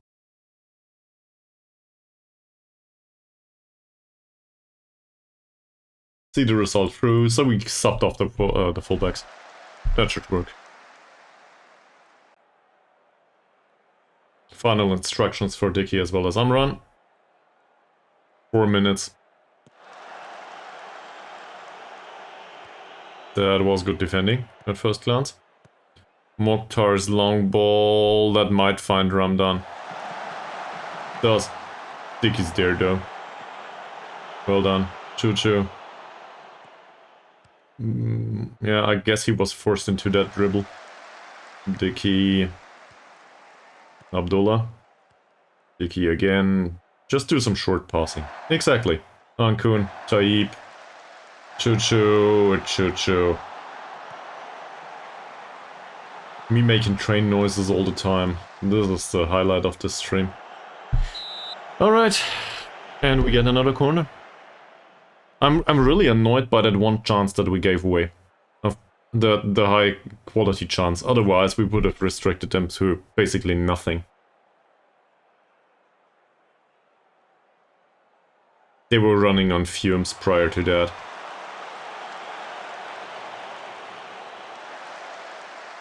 Even though they scored a goal. So,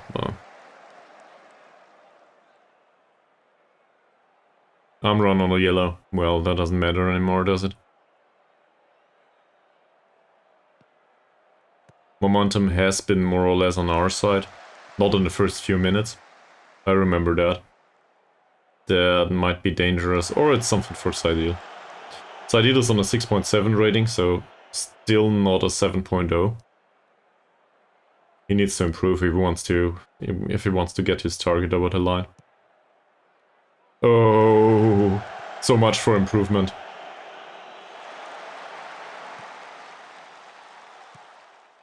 Mokhtar, Zainuddin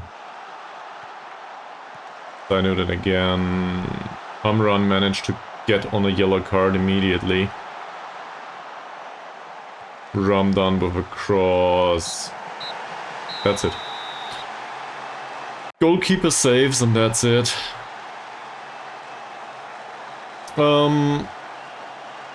Apparently he hit the back of the net as well.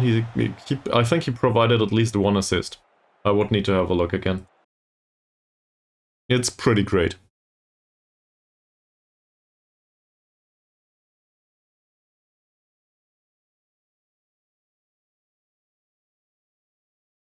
Don't want to criticize anyone. Should I praise anyone in particular? Mazrin, Baru, and Diego, probably. So I guess that answers your question too. On the other hand, they might shut off. So I will not do that. Don't want to overpraise a single player. 26 now. KL Rovers on our heels.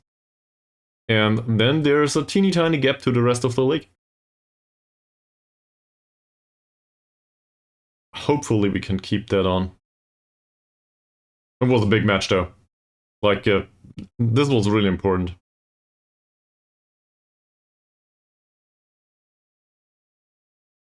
Do they call these 6-pointers in English too? Not sure. Core match, at least.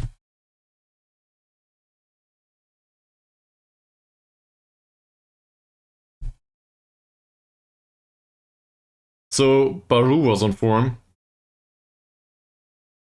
Maybe it did him some good that we rested him for one match. Scored a goal, had a good assist. I think we will praise him for the goal scored. Nice.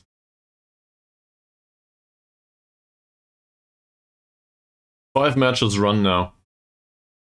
With 5 won, by the way. Just saying that. Not bad. Also look at the results. We conceded 4 goals in 5 matches, and we scored 18. We scored 18 goals in 5 matches. Holy fuck.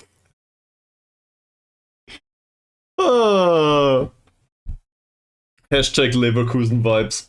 At least in this season.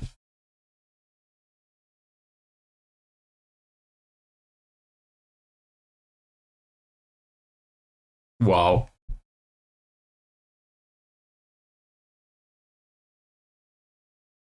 He scored 2 goals and made 4 dribbles. Well, we pretty much shut him down last time, so.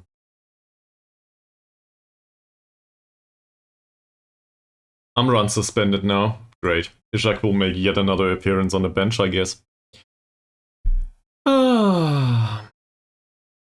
What else is going on here? We should probably have a look at Diego. You wanted to know about his last performance. Yeah, scored a goal and provided an assist. He had a whole whopping 10 successful passes out of 12 attempts. He did provide an assist though. So he also hit the back of the net. What do we care, right? It worked. Overall, it worked. He's pretty good at this, without being able to play this position in any meaningful way. But As long as it works, I will probably not change it. Also, Zulkefleet hit the back of the net. That is pretty great. Dynamics is perfect. He seems to be in very good mood overall anyway.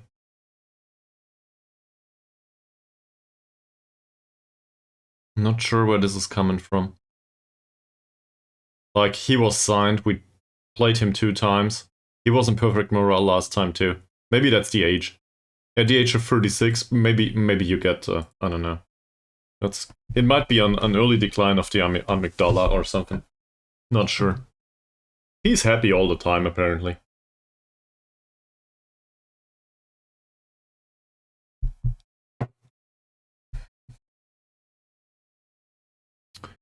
So, we just won that match. Which means the one against PIB is even more important, because now we have something to lose. And this team is not set up as contenders for the spot number 1, right?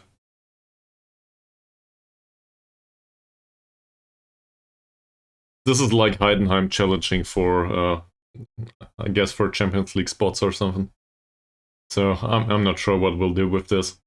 We also still have 15 matches to do, I think, if I have it correct at the top of my head. That's quite a lot. I guess a throwback meme would be stop the count, but that's not gonna happen. So, I will use this though to do the bathroom break, and I will be right back.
Okay. So here we are. Still number 1 in the league. We should be somewhere down here.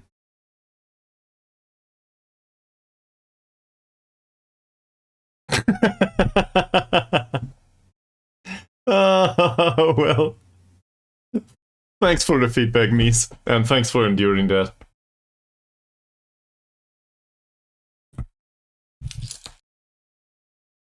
Twitch is, by the way, Twitch is consistently pestering me about not getting to the 3 ads per 3 minutes per hour mark with the ads.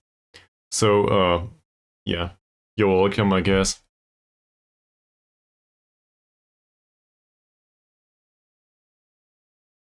It really tries to push its, how do I put this? There's this thing called an ad scheduler. I think I went into detail about this like ages ago, maybe. And I don't use it anymore.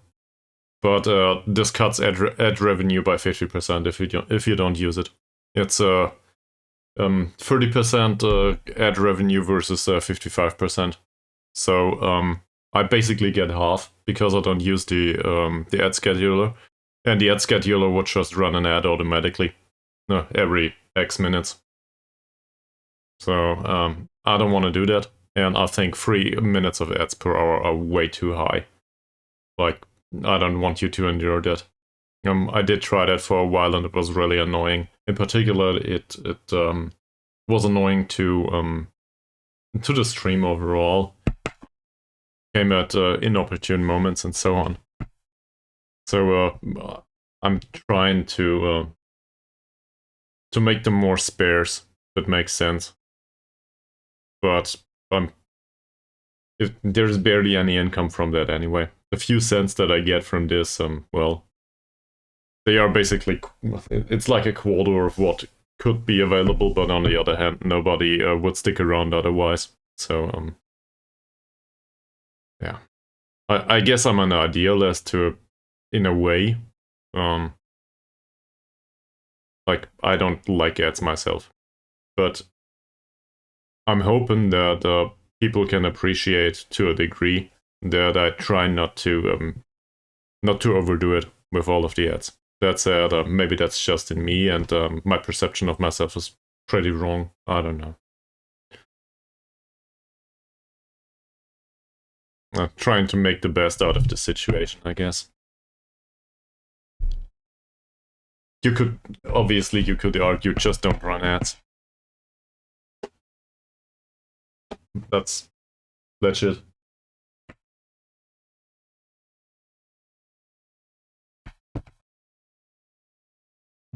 What video game though?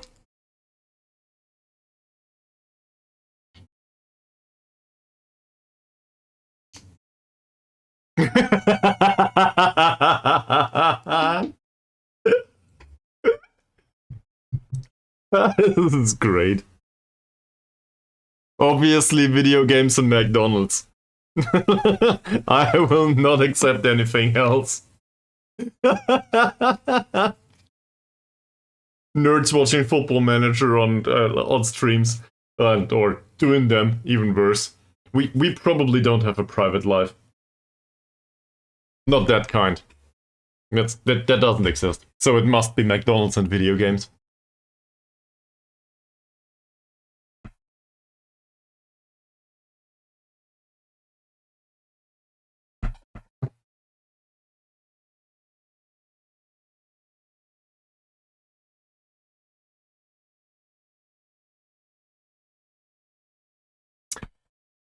The hierarchy is pretty interesting too. I'm hoping that Zulkifli can become somewhat important as a player. That susceptibility to injury though. Okay. Well, I don't visit McDonald's much either these days. I think, I guess in my youth I was a regular customer somewhat. Youth is probably a bit overdoing it. Also in my 20s probably. But, not recently.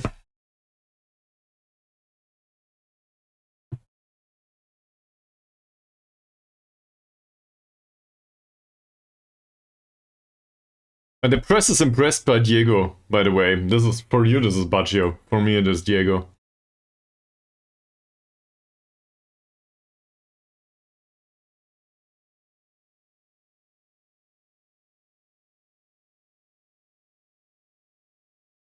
He's pleased to be part of the setup at Sarawak. He's not so pleased with the role we tried to force him into. That's sad.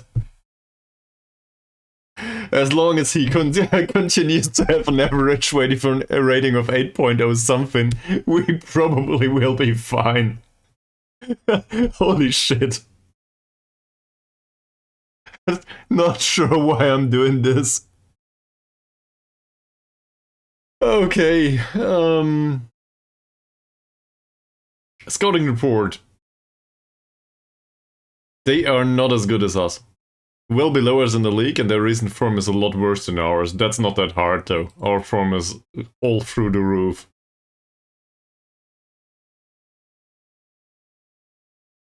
We'll just look at the individual players, won't we? Let's go back to this for a second.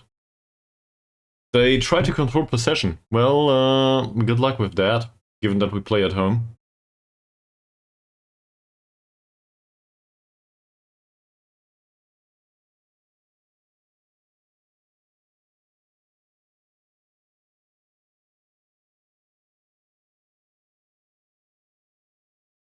There's Mod Amir Mod Ali. Who is this? Here. It's a wingback. And he performs pretty well because he's attacking. This is an attacking wingback if I ever saw one. That said, off the ball movement is pretty low. Positioning is also pretty low. Defensively, he's lackluster. So maybe we can exploit that. That could be a 2-2 match. And Mr. Asman, I can't recall that name, I think. Yeah, crossing's good, tackling's good. Overall positioning and stuff is not that high. Pretty fast though, sadly. And on the receiving end, they have somebody with 7 points of jumping reach. So this is a team that can be surprising. I agree with that. They might be okay-ish. We also probably need Ishak again. Where is he? Here.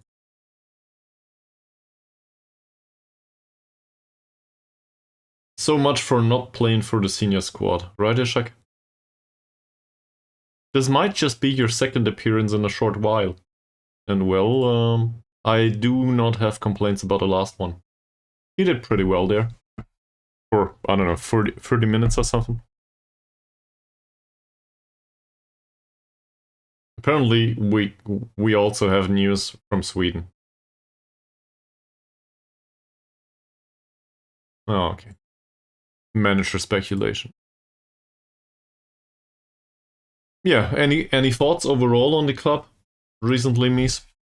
Anything in particular that's on your mind? Transfer window still open. We could try to get rid of one of the poachers, come to think of it. Rachili, maybe.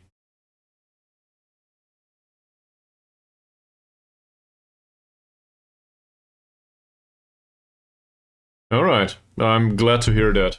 Let's hope it lasts. Rachili. Yeah, well, neither do I. But, you know me at this point. Always. I won't. I get it. I'll keep it in English though. For there's still people that watch this on YouTube. I don't know if it's a single person or 2 or 3, but there seems to be a persistent viewership of approximately 2 hours a day. So somebody's watching this, and I guess they might prefer the English. So anyway, in case you watch this later on YouTube, feel free to leave a comment. I'd like to know my viewers. Also, then I can maybe adapt the content to you. That said, if you watch it, maybe you're pretty happy with it. Who knows? There might be the rare occasion of somebody actually being happy with something that I do. So, Rachili is a bit faster. Rachili is a bit older. And we play neither of them. Rachili is also more expensive. He does not expect to play much. I think he's considered to be a fringe player at this point. Maximum. Yeah, he expects to be emergency backup, and that makes sense.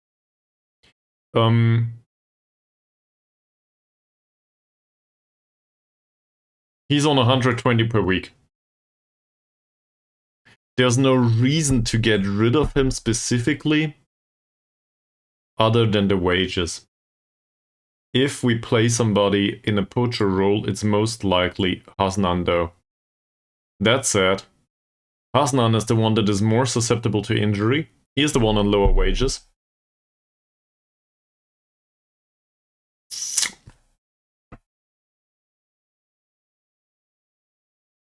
The two are very interchangeable, I think.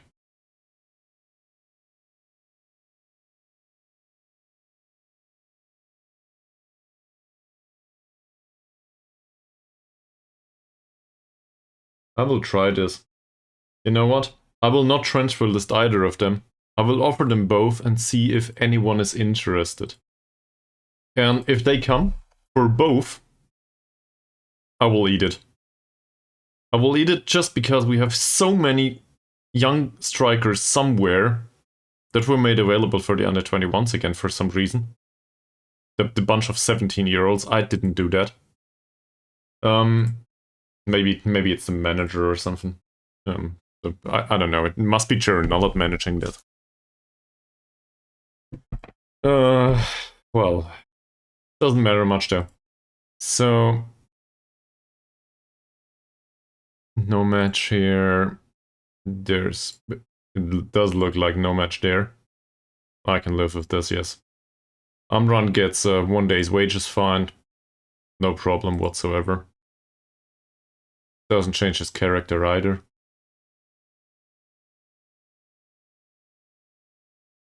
What I'm hoping for is that we get at least one offer for either of them.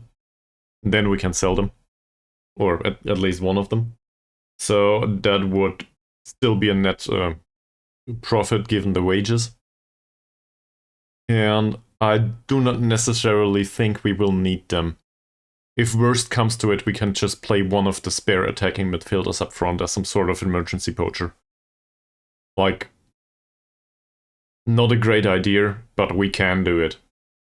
And they are prone to, well, either hang around the squad for no wages whatsoever at the end of the season, or they might leave anyway. That said, a poacher we can probably get somewhere. And, well, we just don't use one right now. I'm actually hoping that we can keep Diego.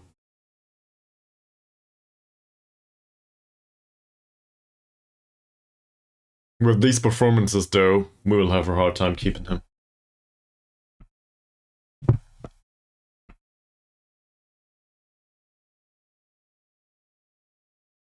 If any club offers a contract for Diego at some point, they will be highly confused. So if you trained as a striker, you say, you're a midfielder, you've been doing this for 10 years, and they play to you as a striker.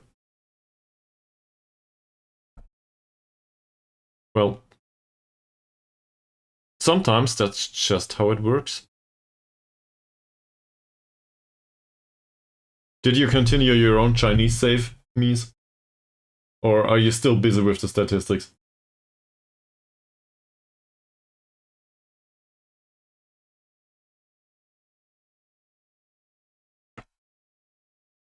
Ah, I see. Yeah. People have to work sometimes. That happens. True. Sorry.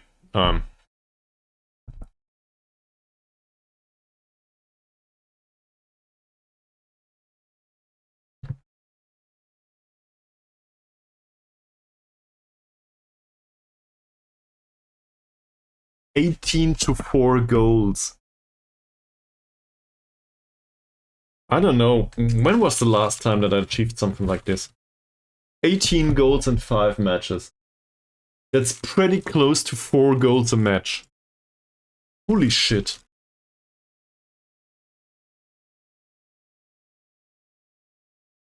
Opposition seems to be highly confused by what we do. For now.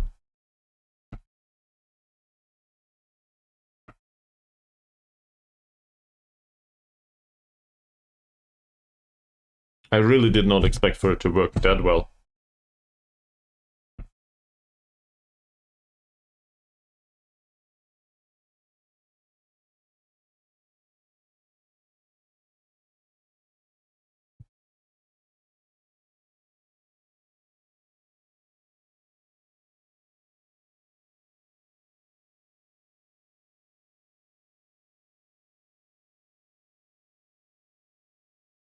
Hmm.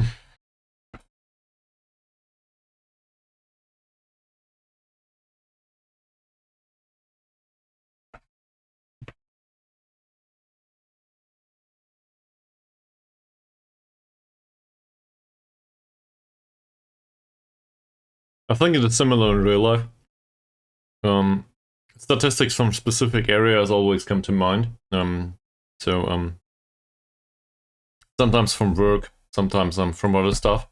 And the problem with most of those, I think in German we call them Kennzahlen. They are usually pretty bad. So from those key numbers or relations or something, to derive something from that works as a key performance indicator, which on a company level would be useful. That is pretty hard to achieve. Say in software development, for example, there's this concept of story points. I don't know if you're aware. I have no idea what you do for a living, and I don't want to. I don't need to know either. Yeah, exactly. So I was halfway there. Don't want to rant on about story points if you're not interested, though. So I don't know. Please, you might let me know. You might also be aware of the entire concept of Scrum and story points and how it works and why there is no deriving key performance indicators from that. But it feels like most statistics work that way.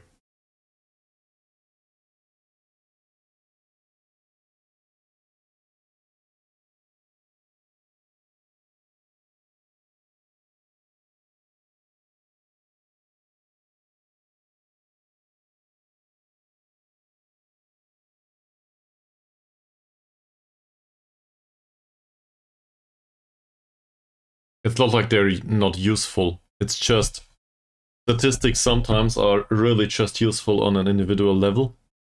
So maybe mapping the uncertainty of like lower level the lower level statistics on an individual player basis, for example, might be useful. They tell you about what the player is good at and what he's bad at. They also tell you if he's forced into a certain situation repeatedly.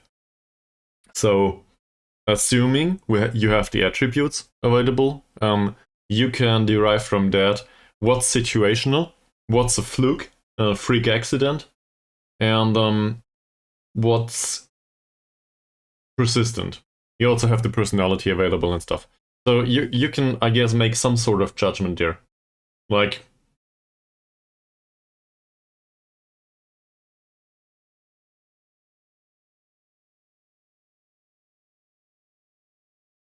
ah,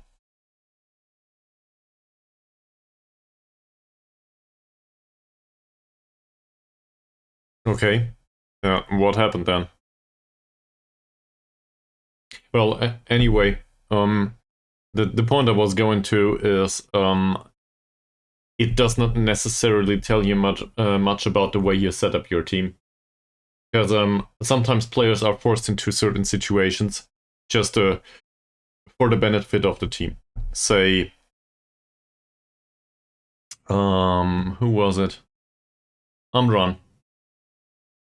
Amran in the match against KL Rovers. Amran in his match against KL Rovers was forced into a defensive header, this one, that he lost, and we conceded a goal from that. No, it was this match. He was forced into a ton of headers here. Sorry, I was kind of confused for a second. And he lost half of them. We didn't see half of them, but the ones he lost, they were all pretty dangerous. I think 2 or 3 out of these were goal-scoring chances for the opposition. He did hit the back of the net, though. He also provided reasonable passing, and, well, his tackling was shit. So now we can argue about his performance. It was pretty lackluster on the defensive side.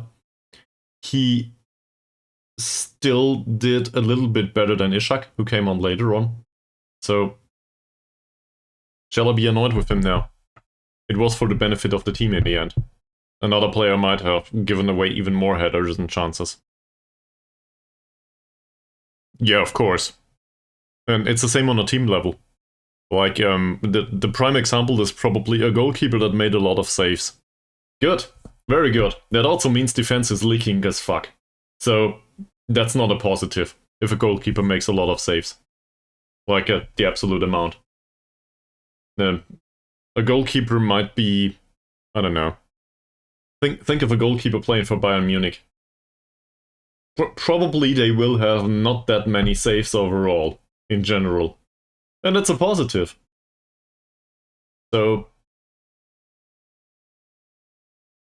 not the correct statistic. So you want to have the savings rate.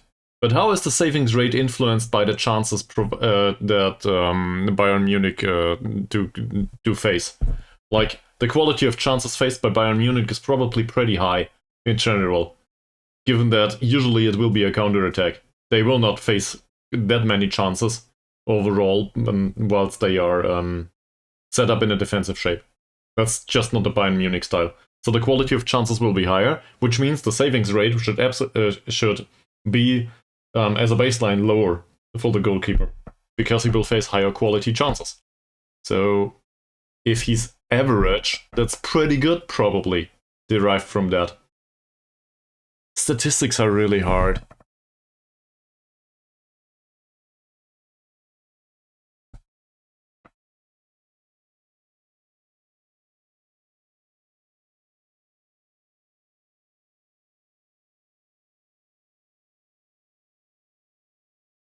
I feel like the attributes are there to help in that regard. It's hard enough to get something out of this if you see the attributes. They want carrier. Fuck off, no. I will not sell carrier to you. No way. Carrier is the only one that I want to keep. Diego is still unhappy with learning a new position. Something came to mind here recently. What happens if we do not train him on a new position? What happens if we train him for decisions and composure? And, well, it says you're playing position. So he doesn't hate that anymore.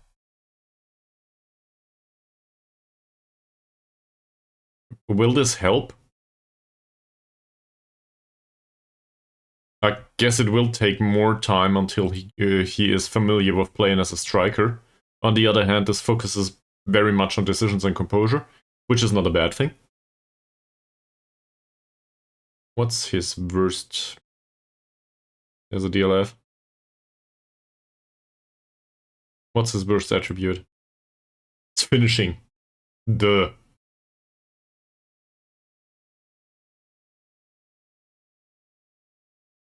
I'll try to do it this way. Criticize the training level on top.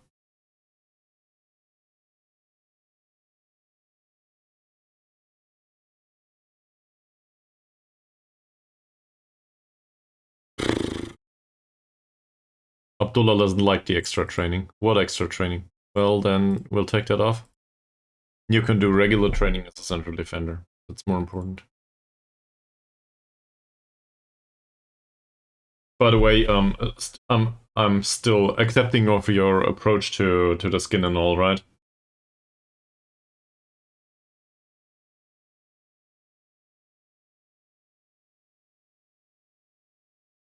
Yeah. Also,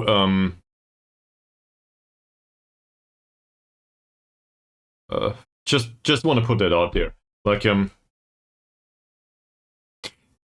if I'm too critical for you, or if it feels like I'm too critical, I'm just trying to poke holes into an approach, not to be an asshole, but to be helpful, right? So I guess the question that came to the back of my mind immediately is the kind of statistic that you derive from your numbers. Are they 100% not in the game so far? Or is it a case of reinventing the wheel in the end? That can still be enjoyable, but if like 50% of what you're looking at isn't available in the game anyway, as some sort of visualization, then, well, or it would be available in the game. It might be that the data hub looks different and with your skin and all. I'm not aware. But maybe it's just something that would be aware in another skin. So that can still be fun. I'm specifically thinking of Legend of Grimrock.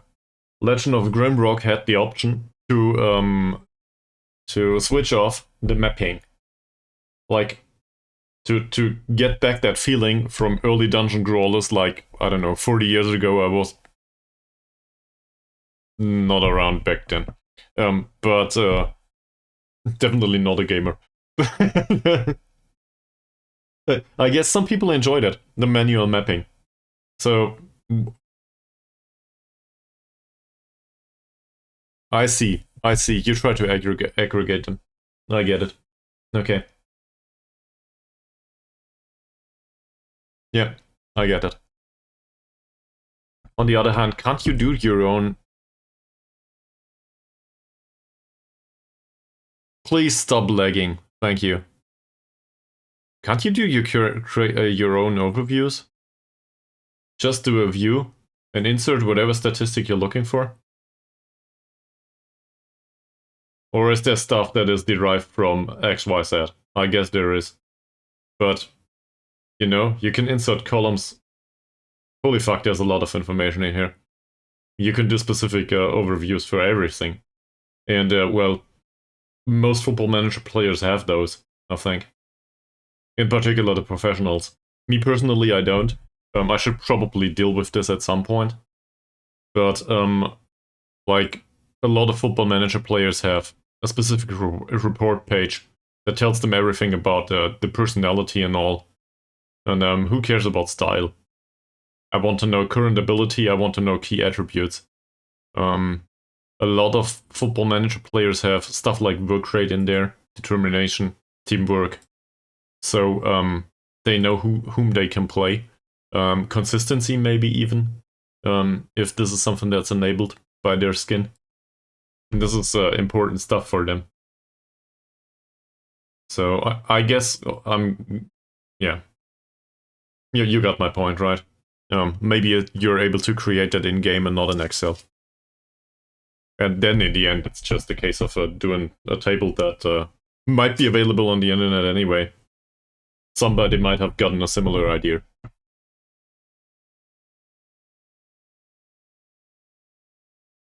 In a way, this is the classic case of software development, if it goes that way.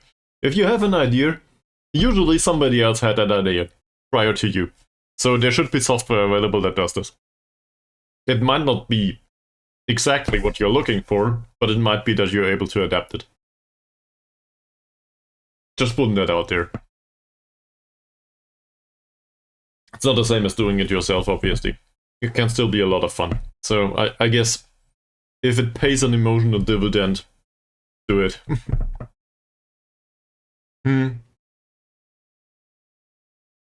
Okay. Yeah, okay. Yeah, you can't set limits in that overview, can you? You can only do it in the scouting menu. Then again, can't you just use the scouting menu, flip on a clause that it needs to, like the club needs to be your own club, and then include the stats there? And then you can set limits in the scouting menu to certain stuff.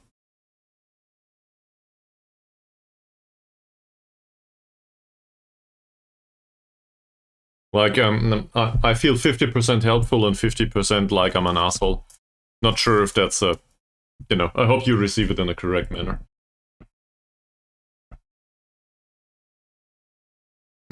Maybe try that. But that's just a way of exploiting the scouting menu because you don't show the attributes in your skin. So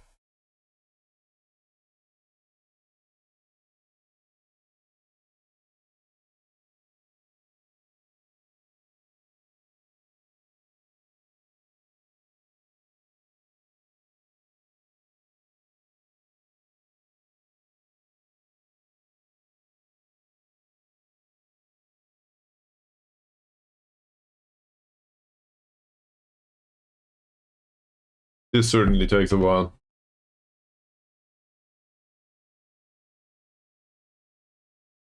Should have gifted myself new hardware as a Christmas present, maybe.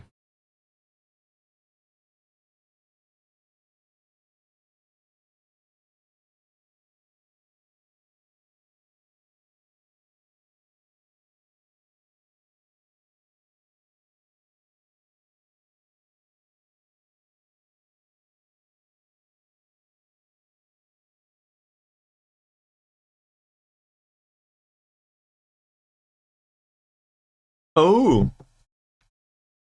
Manchester United paid 30 million for Upamecano. I just want to find out, how old is Upamecano these days?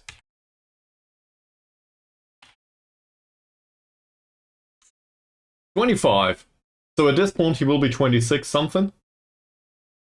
That's not a menu transfer. It doesn't make sense. He might still develop some value. That can't be a transfer by Manchester United. That said, Upamecano was pretty high on the level of skill already. So from that perspective, it is a transfer for United. He would probably decline there.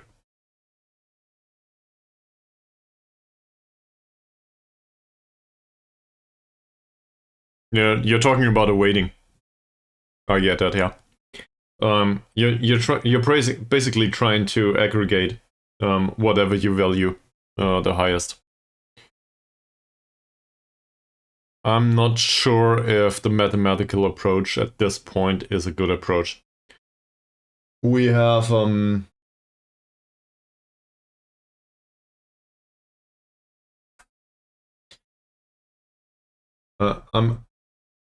trying to come up with an example, and I need to do this as abstract as possible, if that makes sense, because there's limits to what I can share. But if there will always be systems where you want an aggregate function, or a function that aggregates the specific statistics, and you want to come up with some sort of weighting scheme, but whatever weighting scheme you apply to it, it will always be situational. So me usually, given that I'm a numbers guy, at least I see myself that way, granted, might not be a good idea. I don't know. Maybe I'm not a numbers guy after all. Maybe I'm a talking guy. Whatever. But I usually like to have a function that aggregates stuff. I like math. I guess I suck at math, but I still like it somewhat. So I like specific logical systems because they are easy. The problem is, not everything works that way. In theory, yes, but in practice, sometimes the aggregate function changes faster than what you can implement. Or it's context sensitive or whatever. So I can see the appeal in not having one at all and doing an educated guess. And this is basically what we're doing in Football Manager. We do not have an aggregate function that says use this central defender because expected goals wise he will be better for your team or whatever. So you will face less goal shots. Sometimes you need to go by your stomach. Now you can still try to do the function, and if it works, that's pretty great. It's also probably done in real life. On the other hand,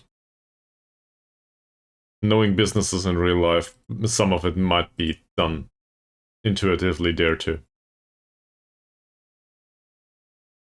Zulkifli should be captain, it says. Yeah, well, I agree. He will get there as soon as Ankun gets sold, I guess. Carrier's quickness is a problem. I agree with that too. That said, he's pretty great overall. Don't want to put him on specific quickness training though.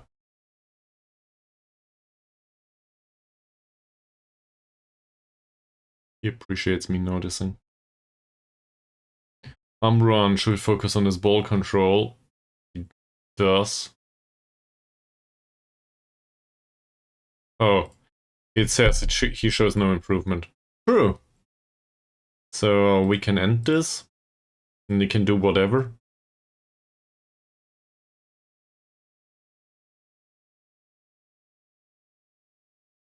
Tiny. Focusing on his passing, no improvement whatsoever. That is pretty important though. We'll keep that on. Chuchu won't develop beyond accomplished in his attacking midfielder on the left side development. Also, inside forward is not what he's doing these days. So we will put him back to inverted winger, I think. Which, well, hopefully that slows his decline a little bit. Does train pretty well though. Mod Hussein signed a new deal, that's good. So 30 euros less per match. That's good. There is Saidil's target still going on. With the 7.0 rating. For now he's on a 7.1. So yet another match like the last one, and that will not go well for him. With promise. It's going to record him Harini. I do not care about these players. We didn't manage to do that. I think I won't change the formation anymore. For Nullet. Looking at, like, I get the motivation to improve the outcome, but at this point it feels like I'm trying to break stuff that doesn't need breaking. Like I think you were away for a few minutes, right?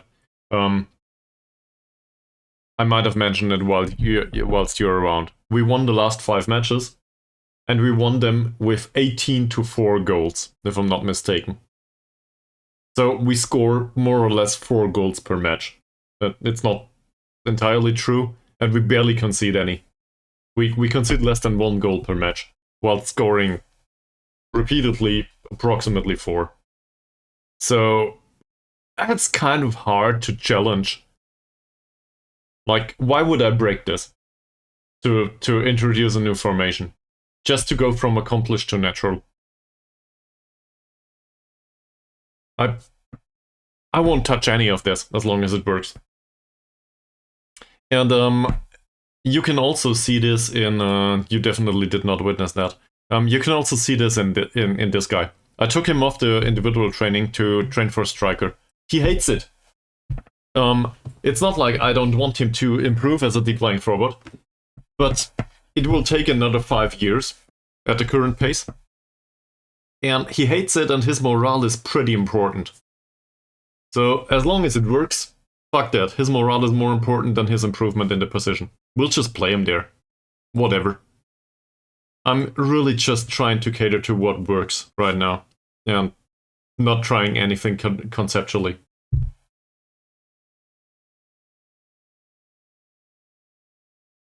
Yeah, but isn't this always the case, Mies? And to be fair, a lot of great ideas come from these things where you think, I have a good idea. You try that, and in hindsight, it's not that great, but somebody might appreciate. Like this damn stream.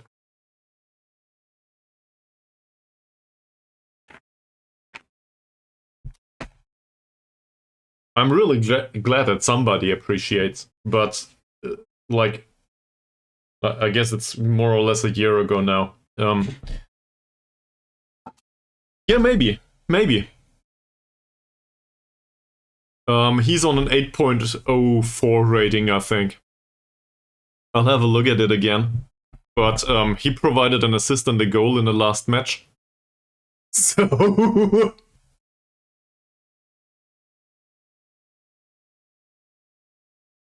there's nothing but downside going forward. He can't get much better. Have a look. Diego's recent performances say 8.02. 4 appearances, 2 goals, 5 assists. I mean, we can argue that this is not a real striker. True. But on the other hand, that's pretty convincing, isn't it? It's also a small sample size, so don't want to overinterpret this. But it certainly it adheres to what we expected. Yeah, he's shit. He's really bad.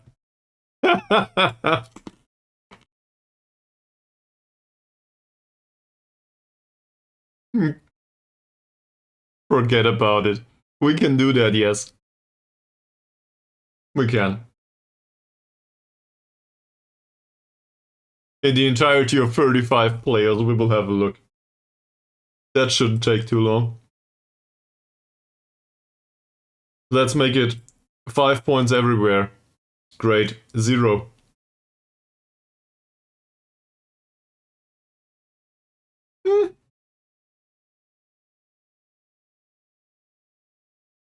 There's this guy named Rahman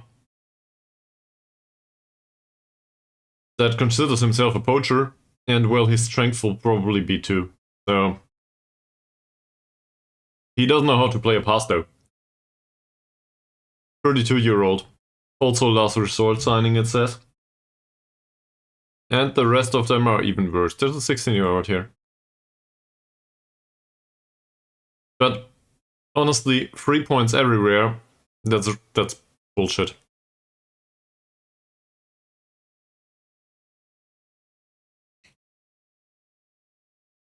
Sure.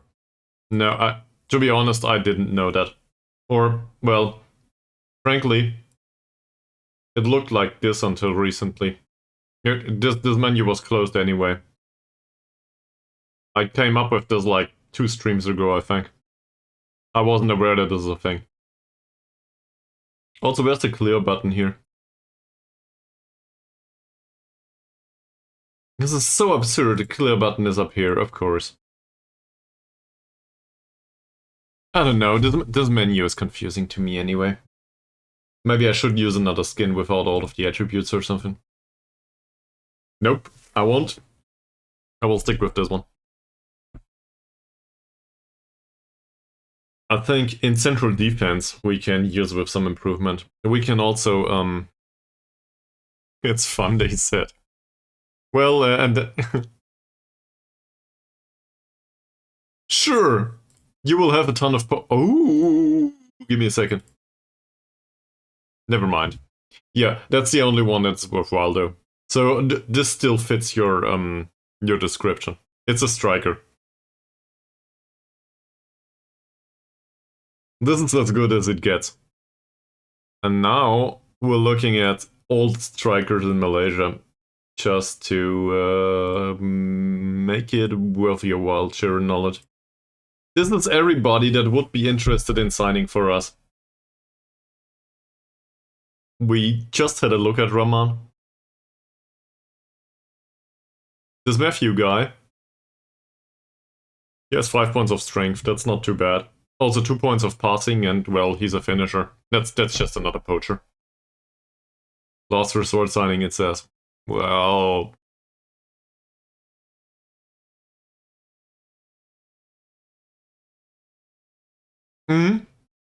True. I sometimes do that.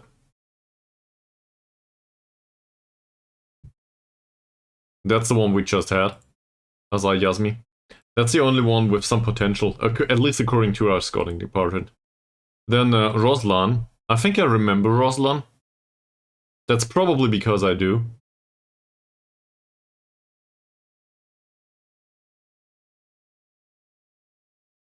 Zulkifli, not to get confused with Zulkifli. He has 7 points of jumping reach at least.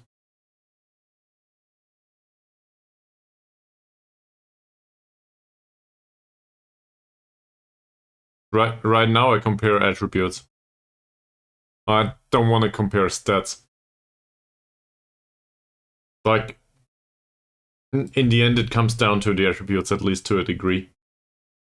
So, why would I do stat comparison now? Also, for these players, this is in particular, this is very useless. Like, these are the under 21s players of Cushing. They might play in the under 21s league, but given Cushing's under 21 department, just look at that hellhole. Most of them will play 1 or 2 matches per season. That's probably a bit less than they actually play, but you know.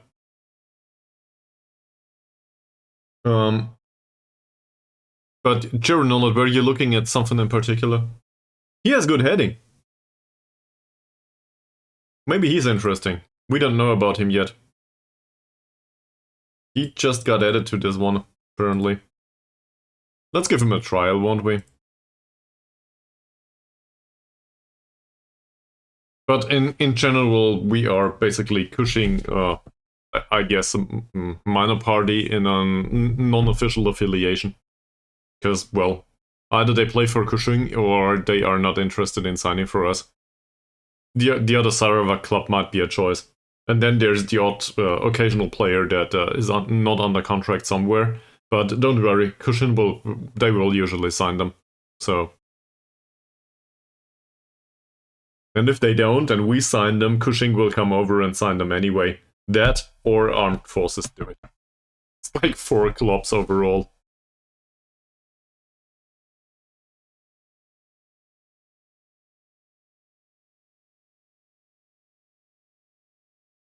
There is still the argument hanging in the room, though, that Mies made a few. I think it was last time. Maybe the session prior to that. The one with the reputation. The reputation argument still hanging in the air. So it might be that with an increase in reputation, we get better players. And all of a sudden they want to come over to the other part of Malaysia. That should be how it works. I'm not sure if it will work that well for us, though.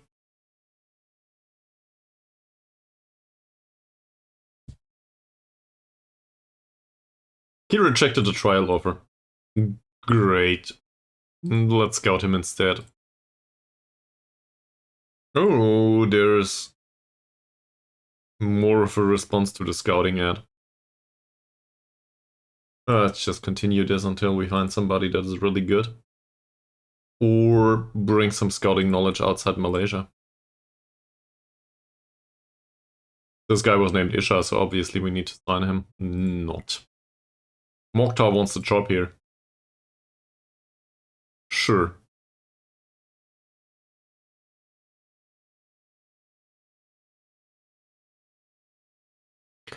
PIB are performing well above average in defensive statistics. They make a lot of fouls. They win a lot of possession. Yeah, they win the ball back early, basically. We knew that from their playing style. Mood Hadi Minsai is performing well above average. We'll have a look at that later.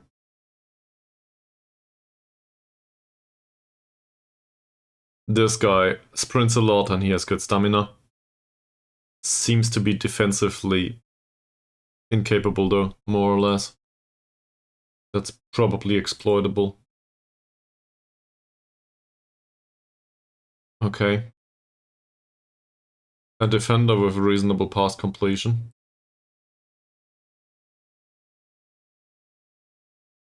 Kamal Akmal, sure.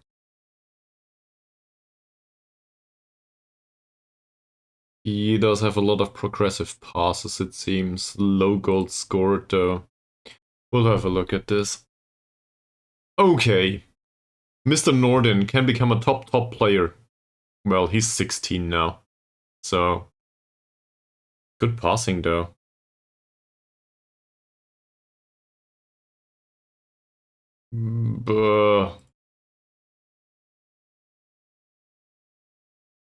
That could also work on a shadow striker actually. And he is an attacking midfielder. Doesn't use his jumping. But meh, not sure. I'm trying to determine a target for somebody that might not make it anyway. Abidine. This guy actually is interesting. I really think he is.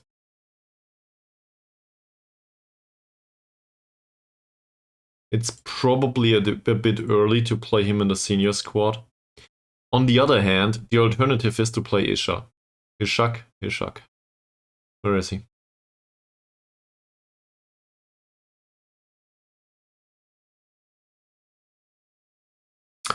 Yeah.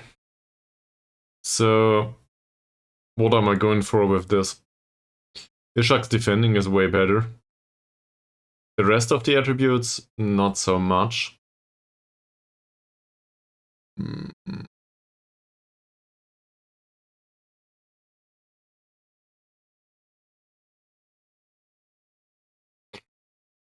Let's not fuck up the order just yet. He will probably make it to the senior squad at some point. If we are still around. At that point. Rice. I think in aggregate these attributes are pretty great. Like, the specifics aren't, but overall I think these are pretty great. Also, we play with winger on attack duty here these days. And he gets to learn that. So we're focusing on that. Scouting report for yet another team. Versus PIB, we will probably need good defending too. They like to press pretty high. So I want to win the ball back immediately and basically win the duel for possession, I think. Not sure about defending corners and stuff. We look at this. They create excellent chances from set pieces, it says. The best in the division. Wow. So we try to focus on defending set pieces.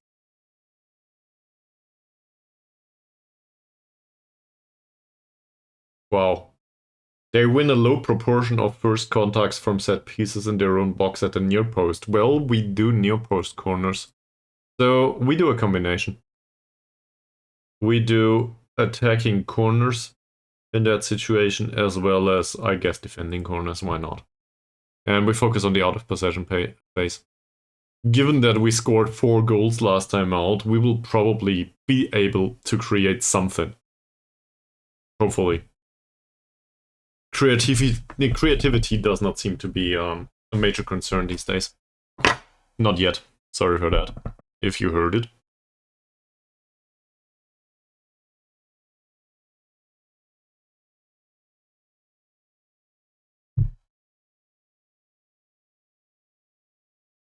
It's PIB now and Naga UKS afterwards. This is must wins if we ever get somewhere.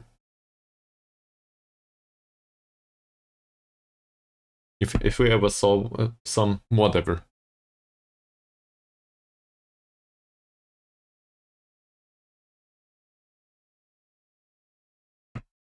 The longer you do the streaming stuff in a foreign language, which it still is to me, the more you realize that the thing you're trying to say does not come as natural to you as it should be. And there's all of this and these phrases that are somewhat jumbled together. Hopefully that will get better with practice.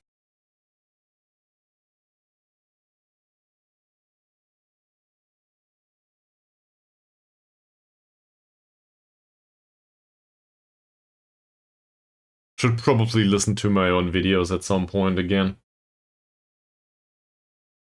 Should probably listen to my own videos again at some point. That's the way to phrase it. Yep.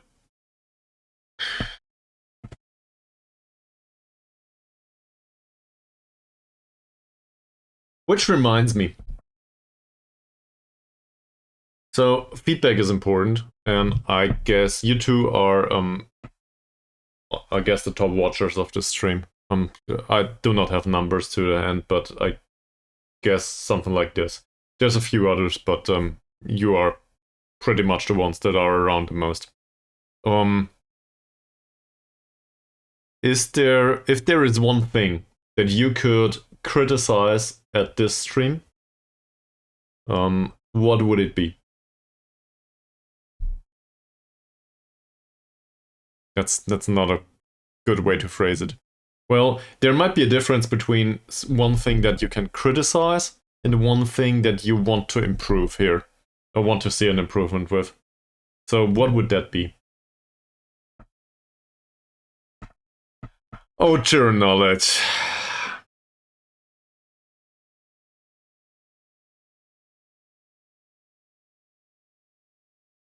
I'll have a look right now. Okay? Give me a second. Yeah, true. But I will have a look right now. I think it is as loud as it gets. Let's have a look. Stickers. Where is it? Choo-choo. It is at 100%. It is at 100%. I cannot make it any louder. So, there's that. Glad to do it though.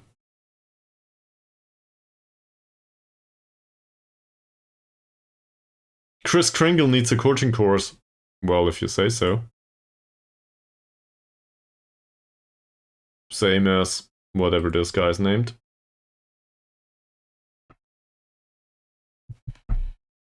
We still need a data analyst apparently. Or we could use one. He's pro. We'll use him. He also has the best sets available. He costs 180 euros. Fuck off, no. Not for a data analyst. Well, maybe we will do that at one point. Not right now, though. I do not have 180 euros for a data analyst.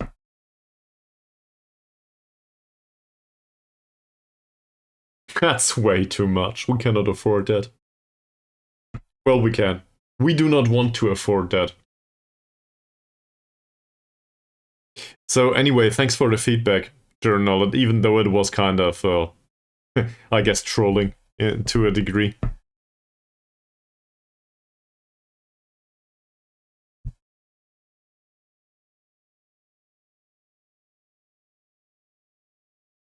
You do get something, though. At least your in-game representation gets something. Where's the stuff menu? Here.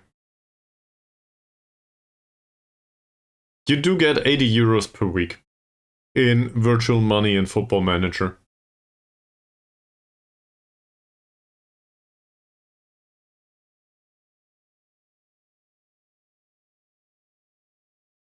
I will happily pay you 10% of whatever revenue I make on YouTube for video editing, if you're willing to do that.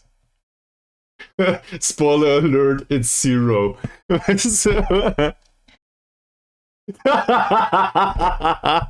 Bitcoin. Yeah. Good luck with that.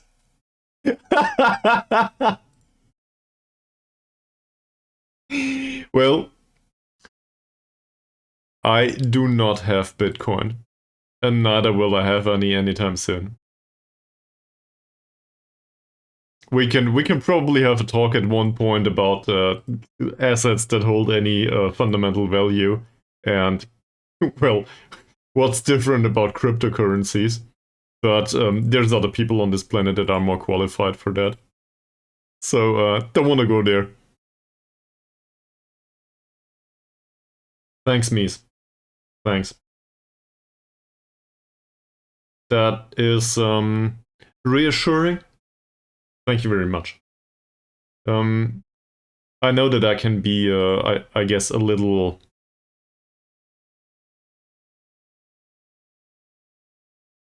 I can be very forward with specific things, in particular with topics that I'm also interested in.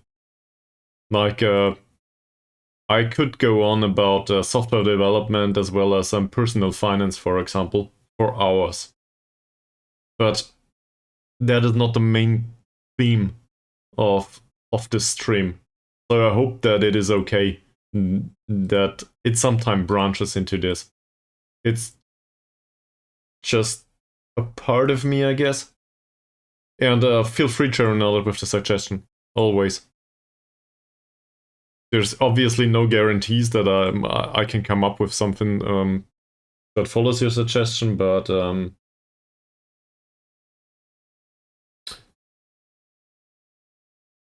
no.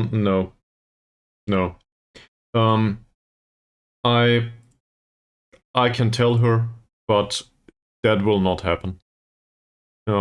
I can tell you for sure. Like 99.99%. So that's very unlikely. I don't think so. It might be that at one point you hear somebody sneezing in the background or something, maybe at one point, but then it's accidental. But it's not like, how do I put this? I don't think it should be a major concern.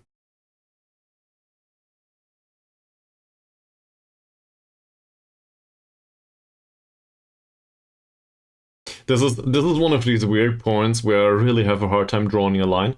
I think it is important that the line is drawn. I see why you would be interested in that. I would probably be interested in that too, on your side. But on the other hand, I think respecting the privacy is pretty important. Well, yeah, probably. But I don't know. I don't think this is up for debate, really.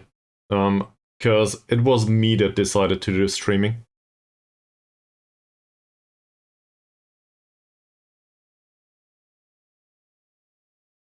Well, for all intents and purposes, any person in my social circle, in general, might be. And they all chose to, how do I put this?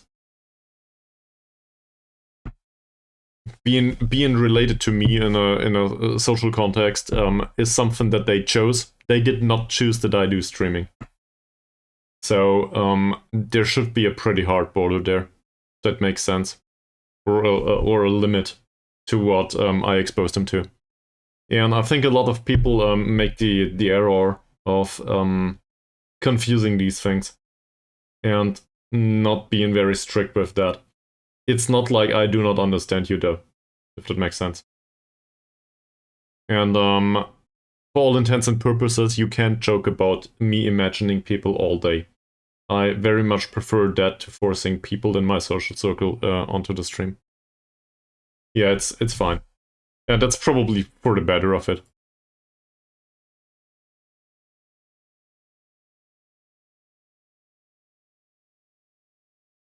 Yeah.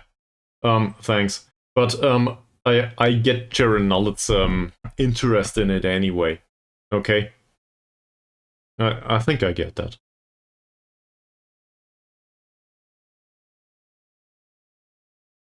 It's fine. But there's little details.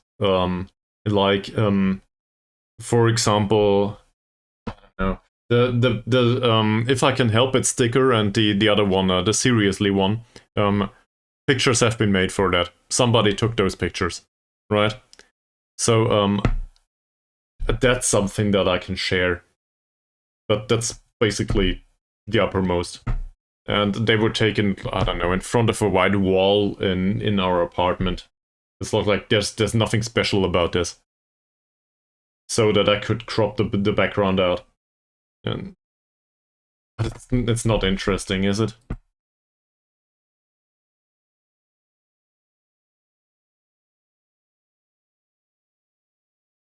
Also, like, I think everybody I know is far from famous, and we intend to keep it that way. So, not like there's anybody of public interest in there, I think. Not that I'm aware. That, like... Oh. So, but what would that be? Like, what image would that be? An approved sticker, something? With maybe the female voice or something that says approved. Just the words. I will...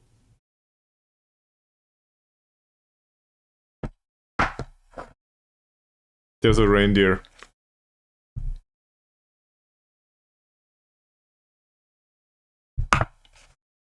This is not something that I bought. Just made it to my... I don't know, what is this? Paper box? Not sure how it's called. I will note that.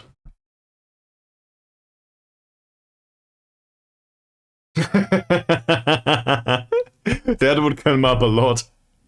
But no.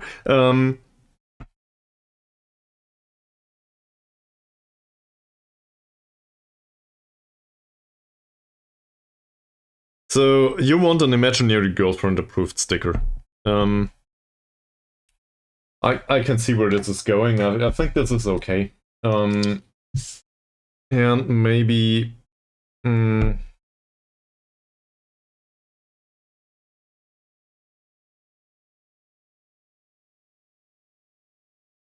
I don't know, maybe I have a creative idea in the next few days. No promises as always, but thank you very much for the feedback. I will consider it. I think in general the sticker collection could do with a revamp. Some of those are not that interesting. Like the yellow card one, for example, isn't very good. You barely use that one. No, it's fine, Terranol. Feedback is important. And you don't torture me in general. I think this is worthwhile because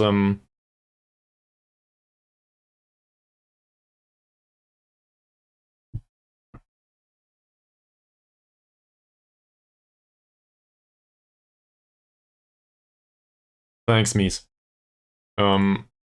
Yeah, true. So maybe I live with an imaginary guy after all. Who knows? Might be. And that shouldn't make much of a difference, right? Okay. Shall we come back to Football Manager, though? I'm really thankful for the feedback, though. Like, I very much appreciate that, and we can, you can always give me feedback from that perspective. Also, off stream on the Discord or something, recommendations for this or that are always welcome. I'm hoping that this leads to some improvement, and that everybody is happy with the stream from that perspective. That makes sense. So feel free to give me that anytime. Yeah, back to Football Manager though. So let's go through their performances in the last match. They can't have been that bad. The 6.7 by Sideal. Well, feel free to give me that. Please tell me it's not music. That's a highly debated topic. 6.9 rating on Hussein. Is there anyone that didn't play in a particularly well manner? Mazarin played damn well. Ankun played pretty well. Sophie had a good match as far as I'm aware. 6.9 is fine. Baru played pretty well. Zulkifli scored. Chuchu didn't do well last time out. That said, this time he will probably do better. Diego will not be replaced. This is our concept now. I think I'll just keep it as it is. I thought about rotating the keeper. really.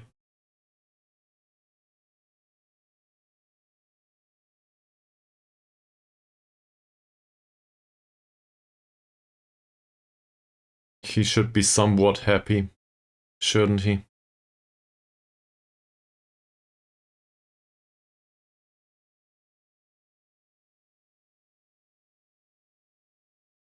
That is good feedback. Thanks, man.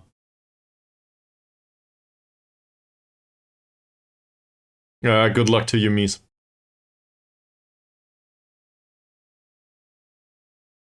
Yeah, I think that is good feedback. Journal it. I am trying to do that. But for now, I can't press the continue button anymore, and, you know, I want to think about that stuff, so for now it doesn't work. Let's have a look at Thomas's training performance. 8.55, he wants to get back on the pitch. He was left out of the team. And will we pay him? Taib, on the other hand, scored last time out, no reason to leave him. So, shall we take Thomas or Taib? Anyone's got an opinion? It's either one of the two. Taib's overall form is pretty great, though. Well, usually I would go with Thomas, but... Yes, I did, Mies. But that has been ages ago. I enjoyed them both, like, for a while, and afterwards, it just dropped off. That makes sense. I don't know the Battlegrounds one. I have no idea. But, like, there's a limited time that I can do gaming these days. So, I might do another stream at some point, though, with some smaller scale stuff. Football Manager's pretty heavy. I wanted to do that for a while, but then I always think people might not appreciate if I skip Football Manager for one stream and do another game. So, I don't know. You are here for Football Manager, not for me playing Hot Space Shipbreaker or something. Oh, okay. Yeah, I have no idea. Alright, I think we'll leave it at that. We'll just do it as it is right now. This Saleh guy does play in the under-21s right now. He might replace somebody on the bench in case somebody hurts themselves, but for now it's fine. Goalkeeper is not really needed. Do any of you think we should replace the goalkeeper for one match? He is considered to be emergency backup, I think. He will retire anyway. But I feel like Saidil didn't exactly show us his best recently.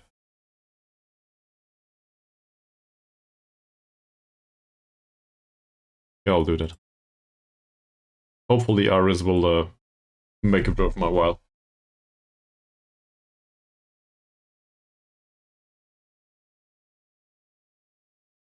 Oh, not pay to win. Well, not pay to win is a rare occasion these days. The low-knee goalkeeper.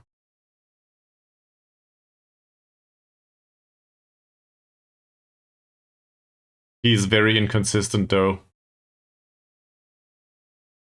And we have him in here as an emergency backup, I think. Yeah, somewhat. Hopes he plays the occasional match. You really think that this is a good idea? Playing him? Okay. I'll give him one match.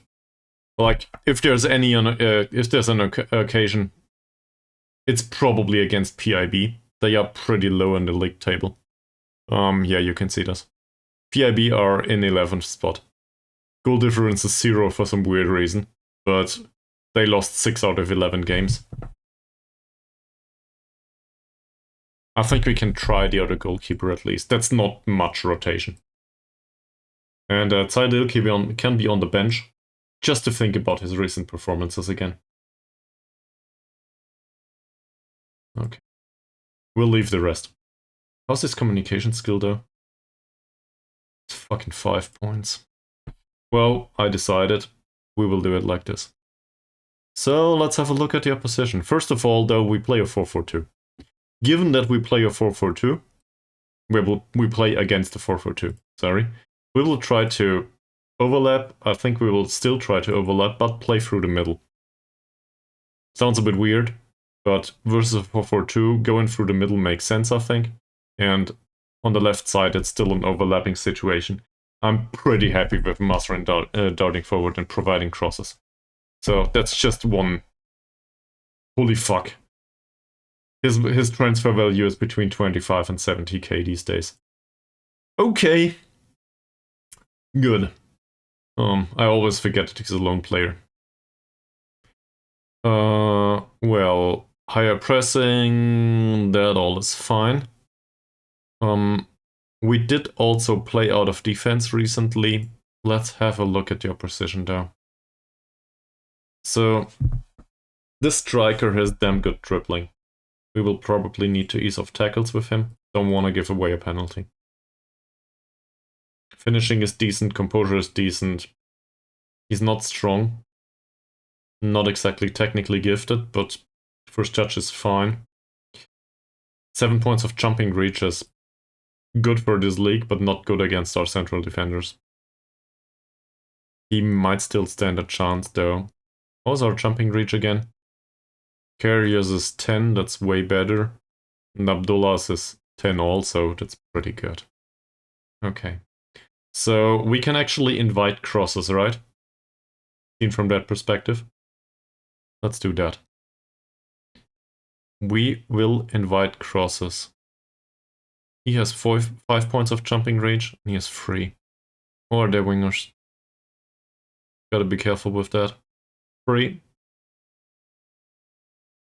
And 3. So we specifically have the better jumpers overall in the squad. From that perspective, I want to invite crosses. Let them have their crossing. There's that. Going back to Mizai. That's a hard tackle. And closing down, right?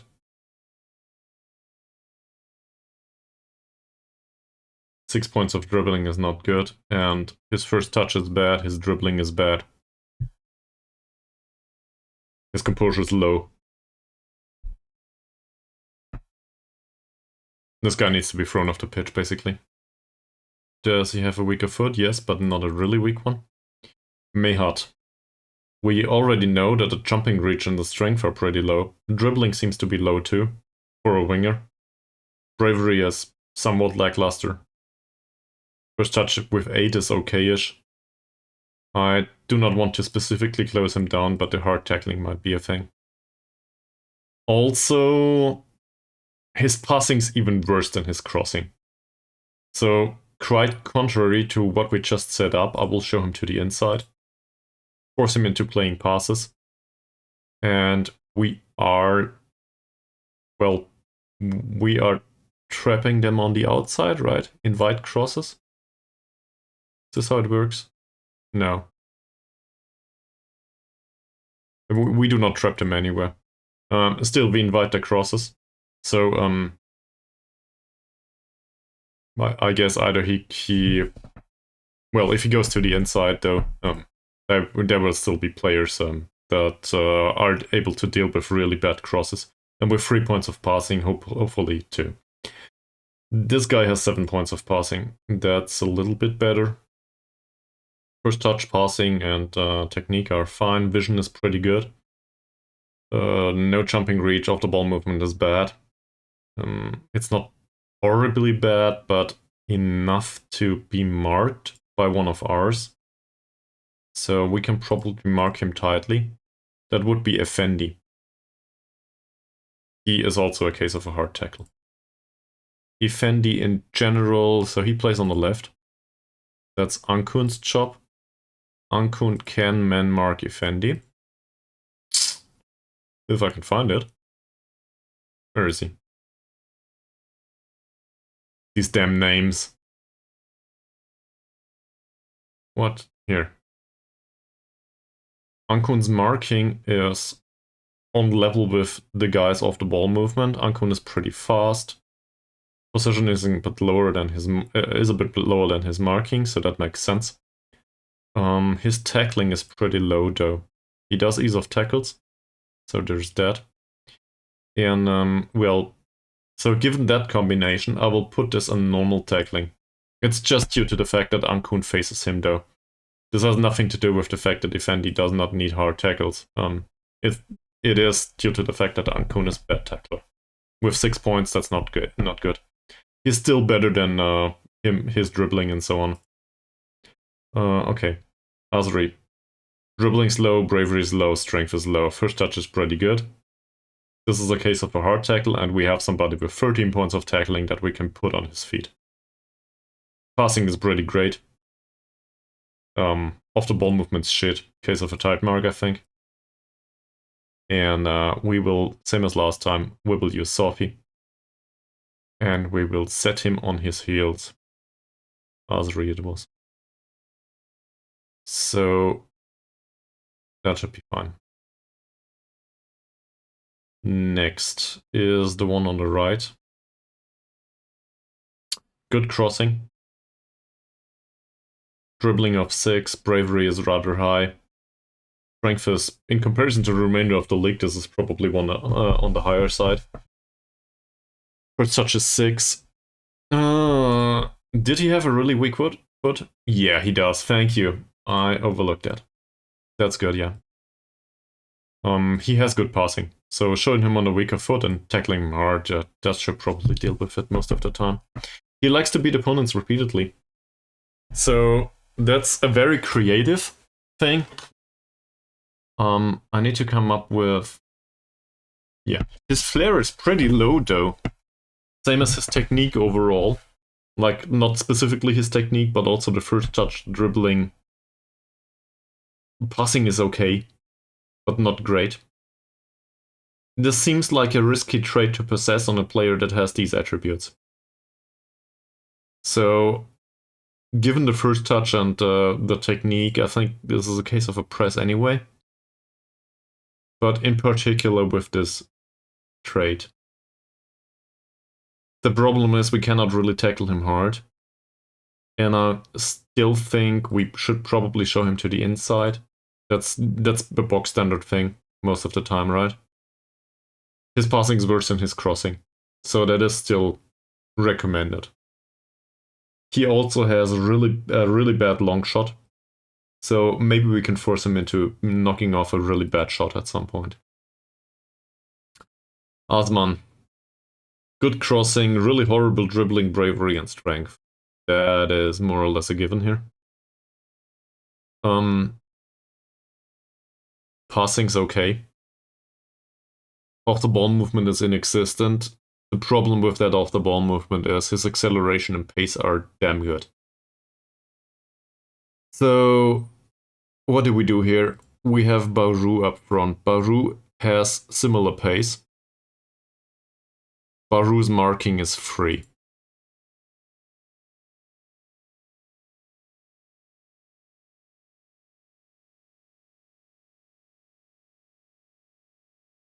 That's an interesting duel, to say the least.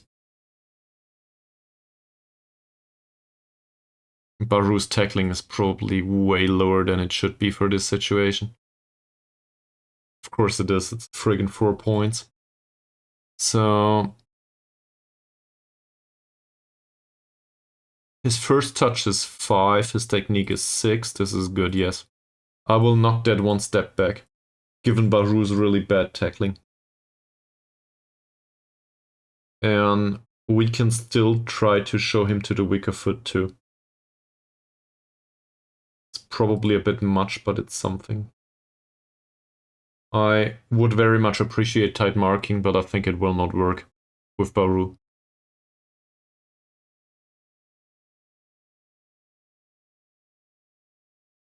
Also, we can still invite the crosses, right? We do invite crosses in general. He has very much good crossing, but there might not be a recipient for the supply in the middle. Yusuf. That bravery and strength is high enough that I probably do not want to go with hard tackles. Bad passing though. First touch and technique are, well, I guess the first touch is fine for a central defender. That's a case of not marking him tightly, I think. They can play through him. His passing is 7. Yeah, well, this is 5. That's okay. He's left-footed only too. So we show him to the weaker foot to make it a little bit worse. That will rarely happen though. His passing's 2. His first touch is inexistent. This is the worst of the two, technically speaking. We can leave him open, close him down. Bravery is okayish. I do not necessarily see a reason to tackle him hard. In particular, we do not have great tacklers up front, so let's leave that empty. And Ali. Right-footed, bad passing, so we show him to the left. We would be able to mark him pretty tightly. That said, with that passing, I don't want to. And the crossing is dangerous. But we can also try to close him down, I think. Triggering the press on him seems reasonable. And I think Chuchu's tackling was a little bit better, wasn't it? It's a freaking 6 points. That's not horrible. I will specifically instruct him to tackle him normally. Chuchu has ease of tackles on, but against him, he can be a little bit more forceful. He's pretty bad, technically. The goalkeeper has a really bad first touch and bad one-on-ones. Also low composure. That implies somewhat that we can trigger the press on him. It will rarely happen anyway. Alright. Anything else that comes to mind facing a 4-4-2? So, that's a ton of instructions. What's the weak spots in this formation? The central defenders, right? He has 5 points of positioning. He has 13. So, chances are we will probably catch Yusuf out of position. In particular, playing with these two, that might be amplified. Let's see. Alright.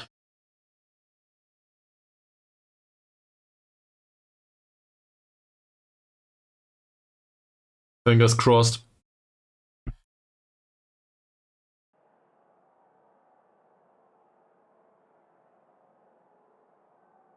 I'll do another short bathroom break prior to doing the match. I'll be back in a second.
Okay, you guys ready for this?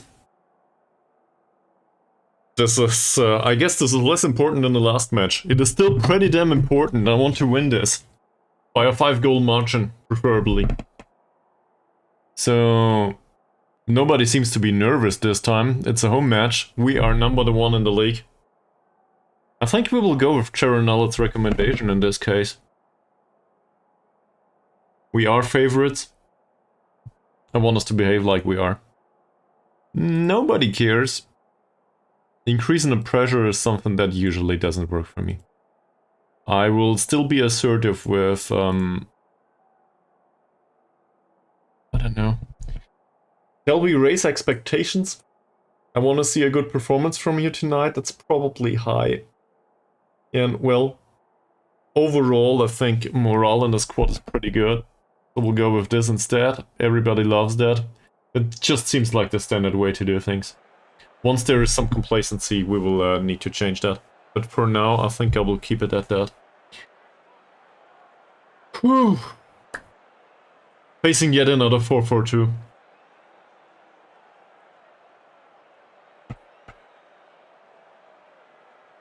By the way, thank you, both of you and everybody else, in case somebody watches this later on.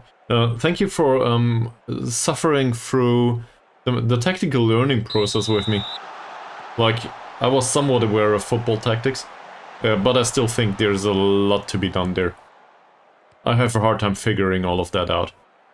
So I take a lot of time with it, and well, maybe that is annoying to some people that are more familiar with it. Well defended by Mazrin. Nice. Sophie Zulkifli. Good pass. Diego. Ankun. That's not a good pass, but it is a reasonable one. Zulkifli again. Nice pass. Mazrin.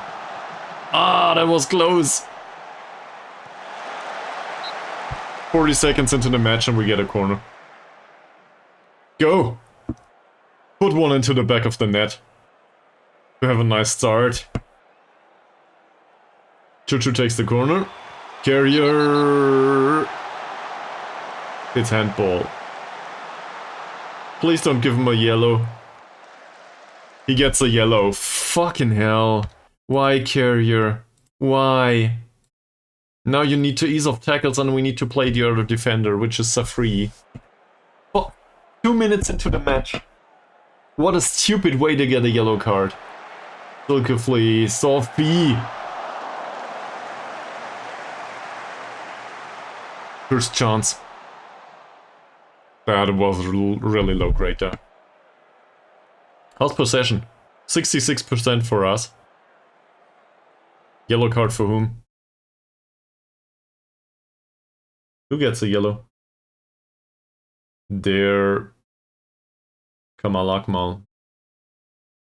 Kamal Akmal is the right midfielder. Well. Oh, that's the one that tries to beat opponents. Okay. There it is. Could have waited a second. Yusuf finds Asman. Mehat. There's the cross, we invited those.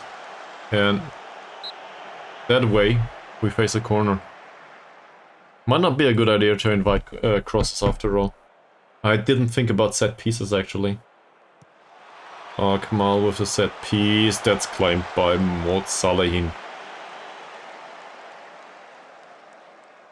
Which reminds me, how's his ball distribution? I never even had a look at that. His kicking is free, his throwing is free, his passing is 4. Let's roll this out. You are shit at kicking. Can we play out of defense here? Never had a look at that either. Their forwards are pretty good with aggression, are they? Yeah. So, no playing out of defense. For safety reasons. So far though, we restricted them pretty well. That's another corner, isn't it?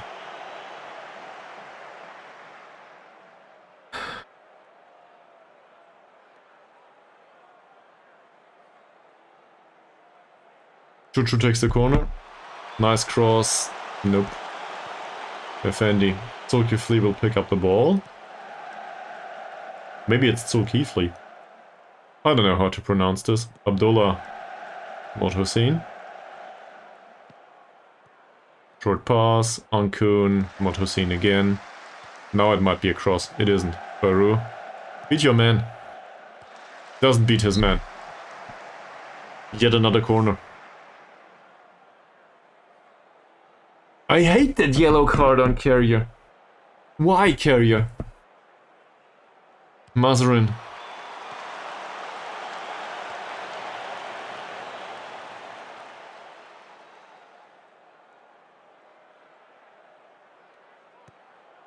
Osman, Yusuf. Nur Effendi. Yusuf again. There might just be a long ball at some point. That's well intercepted by Sophie. Baru missed the opportunity. Baru. It's yet another corner. Apparently he knocked it towards far, but wow. Mazarin is pretty fast if he wants to be. At least according to the match engine. That was probably acceleration and pace 40 though. Mazarin with the corner. Carrier jumped for it. Zulkifli. Wow. That was interesting and pretty close.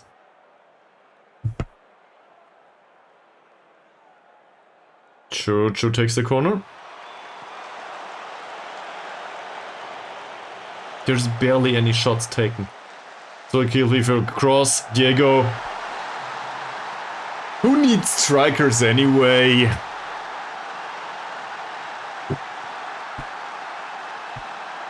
I just can't believe it.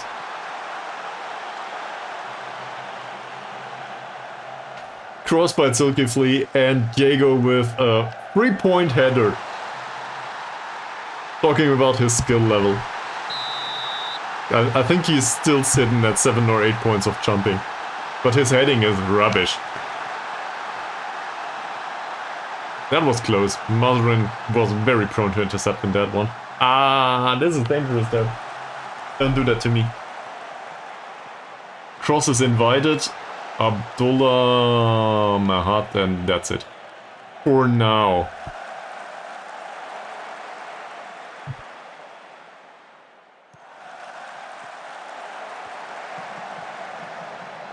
Nur Effendi with a cross and Mod Hussein heads the ball away. I think... What do you guys think about the inviting crosses? It feels very dangerous to me. I'm aware that it didn't go wrong so far. It just feels very dangerous to me, and I really cannot... I don't know. I can't come up with the reason why. I guess it has to do with the corners.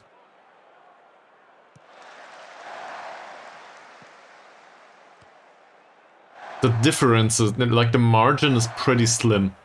The difference in our heading and their and jumping and their jumping. Margin is there, like a point or two everywhere. It still feels like a pretty slim difference. Diego with another header. Well, that is more like him though. Yellow card for whom? Zulkifli. That happens all the time.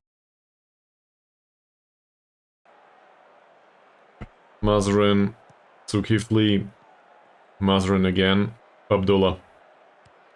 Decent pass. Sophie. That's calm and steady. Nice. Ankun. Baru on the wing. That was close. Baru back to Sophie. There's acres of space for Mazarin. Look at that defending, by the way. Kamal Akmal is entirely uninterested in following Mazarin. That is as free as it gets for a cross. Baru, Zulkifli. He hit the goalpost. Shit. Ah. Mazarin, Ankun. Decent. Baru, Zulkifli again. Mod Hussein. Yeah, play it that way, that's fine. Mod Hussein. They are at 35% possession. Sophie, Zulkifli, Diego. Nice ball by Diego, but Chucho wasn't able to receive the pass. And to be fair, he could have passed into space. That would have been better. Like this one, that's pretty dangerous. Nice save by the goalkeeper. And that was the first chance for them overall. And I think this is underrated.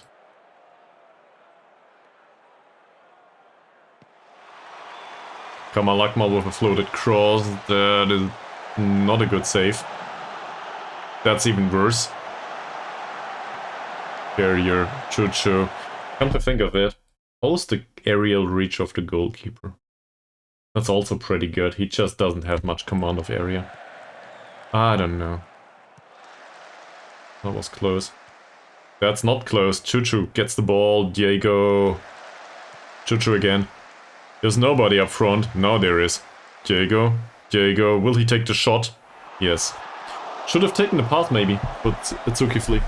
But, well, hindsight's 2020, right? Mod Hussein with a long throw for Baru. Not bad. Zulkifli, Diego. Penetrating pass maybe? Nope. Chuchu. Does open space though. Chuchu and... It's just a corner. I thought this could have been a penalty. So overall we should be pretty happy with that. Not happy with the chance that we gave away.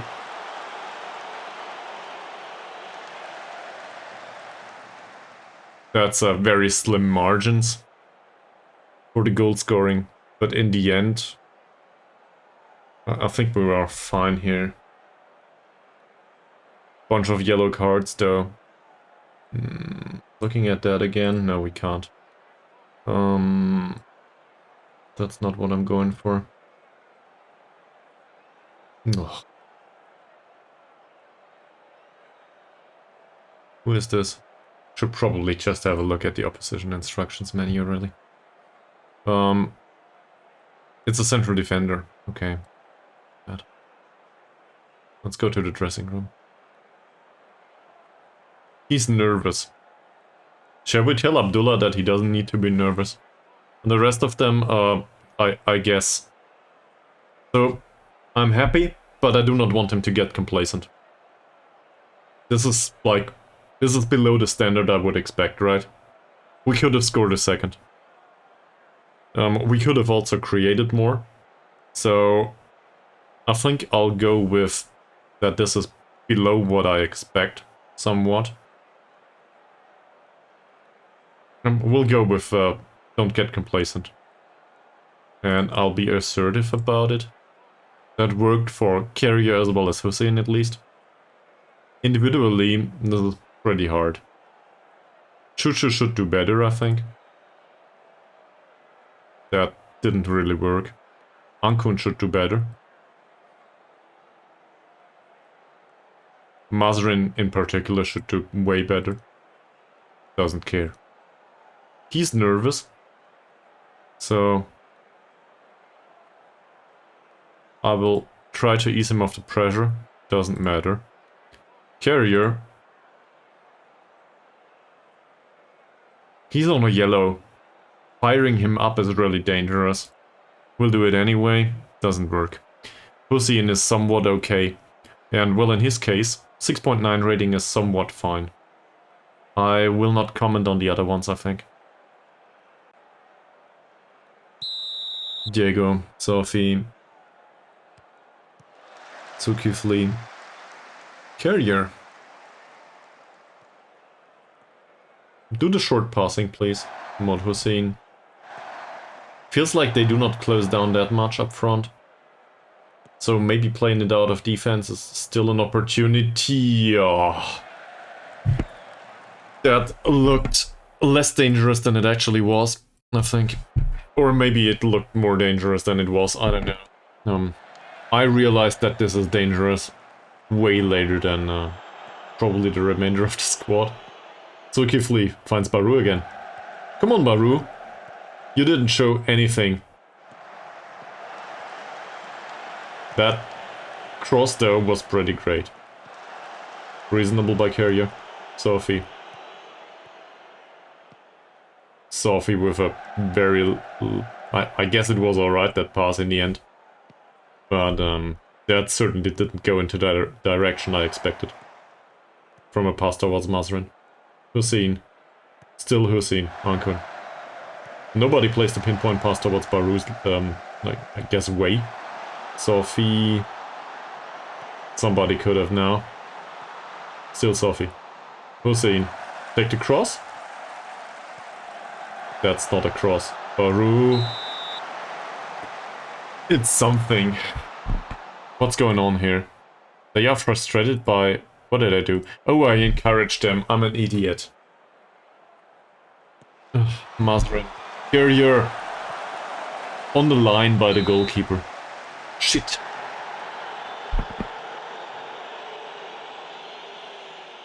Why did I do that? That's as bad as a mistake can get in this situation. Mazrin. I could have demanded more, maybe. Chuchu... Ankun? Ah, okay. We do retain possession, though. 65% now. Carrier. I'm starting to think maybe we can try to play for time here. Seems to be one of these games. On the other hand, that is really dangerous. Playing a game with these margins on time. Mod Yusuf with yet another long ball. Abdullah's defending is not good enough for this. Fuck! That's the second time in a row.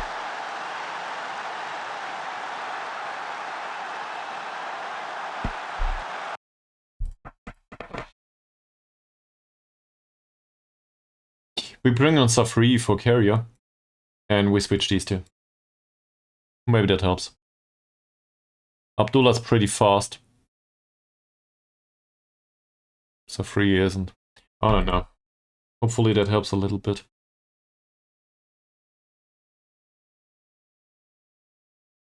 Yeah, you need to make the change happen there. 3 minutes into the second half. I was hoping Abdullah had a better performance today, but this is the second time in a row that this happened, and well, this time the goalkeeper didn't stand a chance. We cannot lose this one. We cannot draw this one either.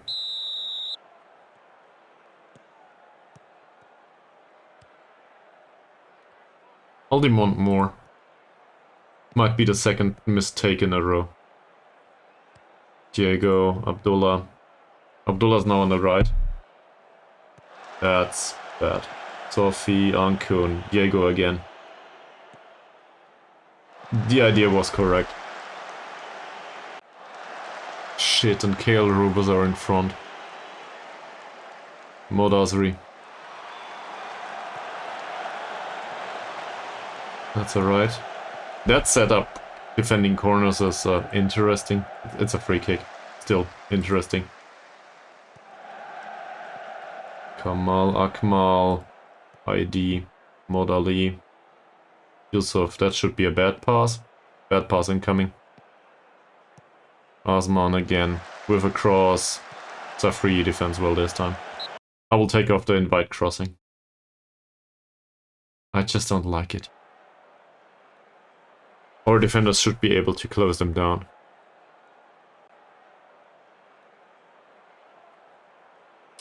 Given the expected goals, this result was always on the line. I just don't like it. We could have done so much better. Mod Hussein. That's somewhat the wrong wing, I think. Sophie, play a decent pass, please. Chuchu. I've expected worse. Mazrin. At least he's in the right position. Ankun. And it goes back to the defenders. Ankun again. Diego. No pinpoint pass. Ukifli, and that's just rotating the ball. Oh, that is a nice ball. Could have been so much better though. Safri, well defended. Mazrin, Ankun. Zulkifli, nice. And Chuchu wastes it. It's offside though. Abdul Hamid.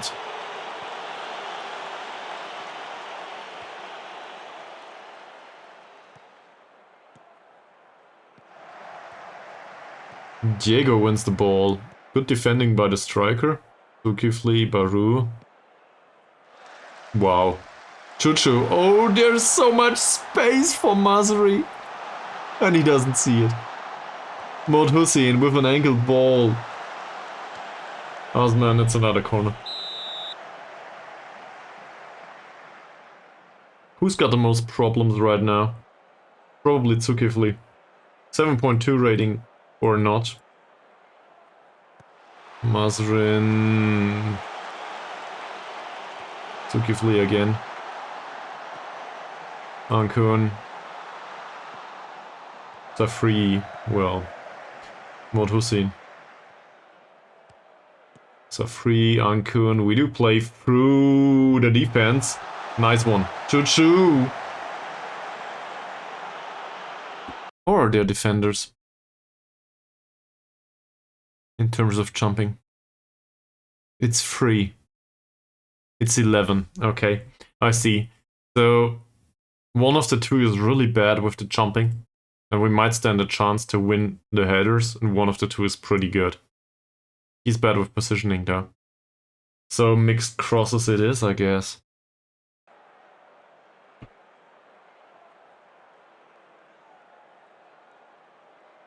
We are committing too many fouls. We committed 14 fouls, that's true.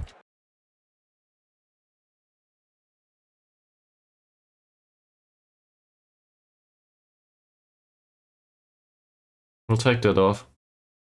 This is like the assistant manager, Sharon Nollet, is correct about this one. I think we did commit too many fouls.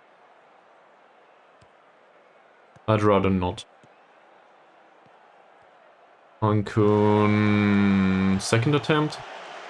Third attempt? No. Mehat. That's dangerous. Safri is there. No! Whoa! Holy fuck. Good job by the goalkeeper. He's apprehensive. Same as everyone else. Oh, come on, guys. Throw a pair.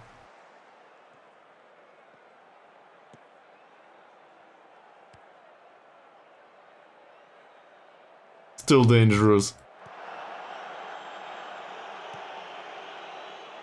Abdullah with a really bad pass. Shit.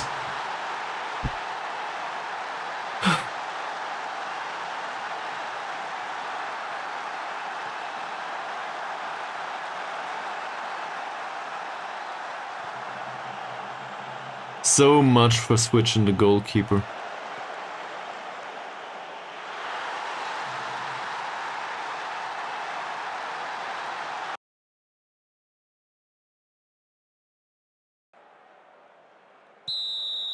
Okay. It's minute 65.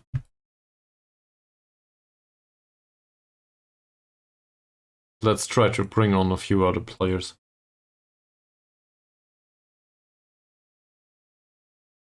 Well, I thought we could the other one didn't play that well recently. He had a 6.8 and a 6.7 rating, so I thought maybe we could get an improvement. We didn't though. We got a 6.4 rating this time. For now.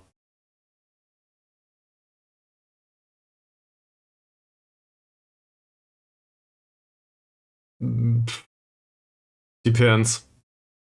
Once you've seen a goalkeeper on an 8 point something rating, I think a 7.0 would be better. So I was hoping for a tiny little improvement. I was wrong. Mazarin is on a 6.3 too. We'll bring on Dickey.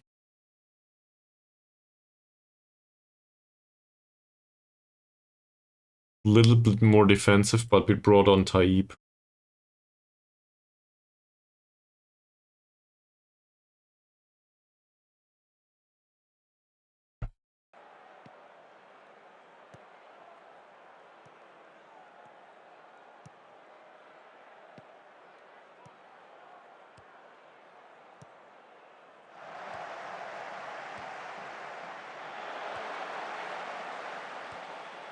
Yeah, I get that, Mies.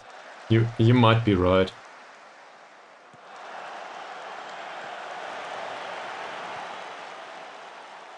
Mod Hussein, Ankun again.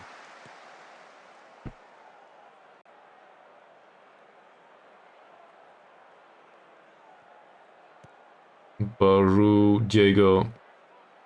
Still Diego, Taib. That's not a good run. Baru, what the hell?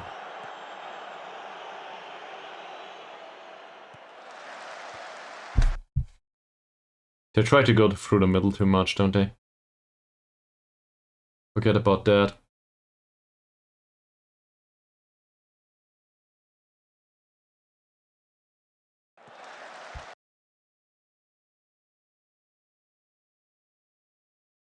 And I will knock this up a notch. We need to focus a little bit on the goal scoring these days. Because, well, we did have the better chances. At least in aggregate. But now we gotta turn this thing around. Fast, preferably. Baru and Ankun. Still Ankun. Nice long ball for Chuchu.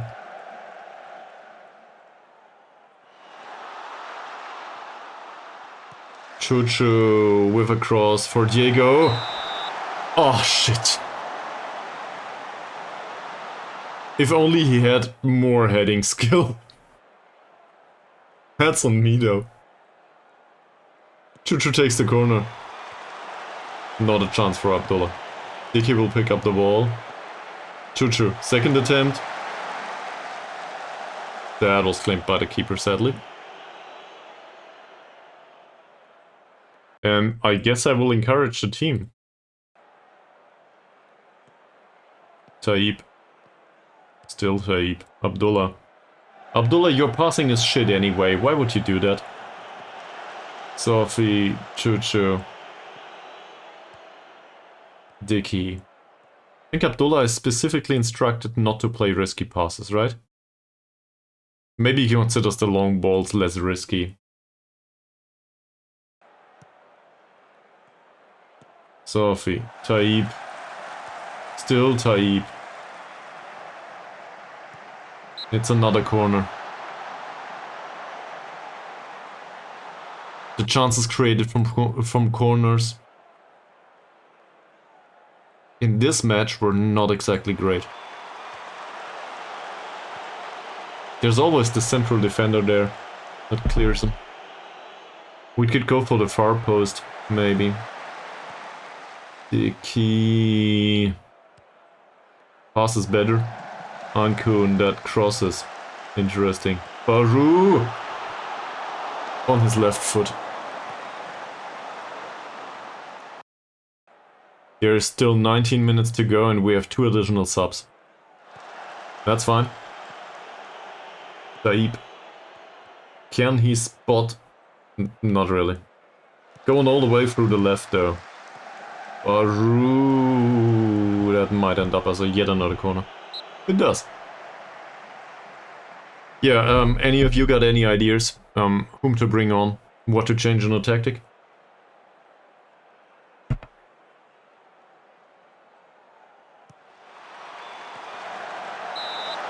Wow. That was a chance.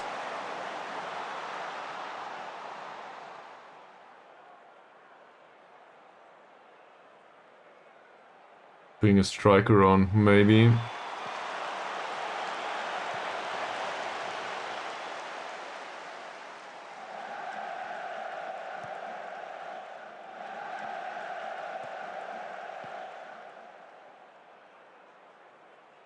Let's wait for the end of this though.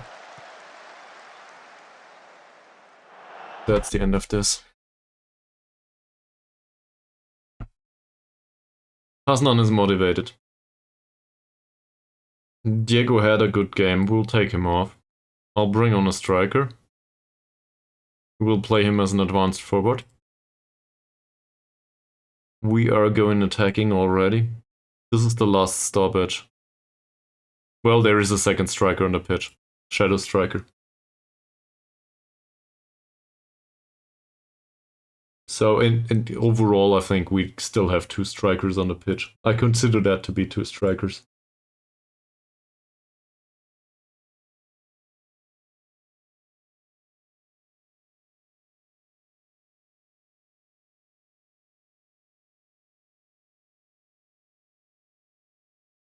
We can also... What's your alternative?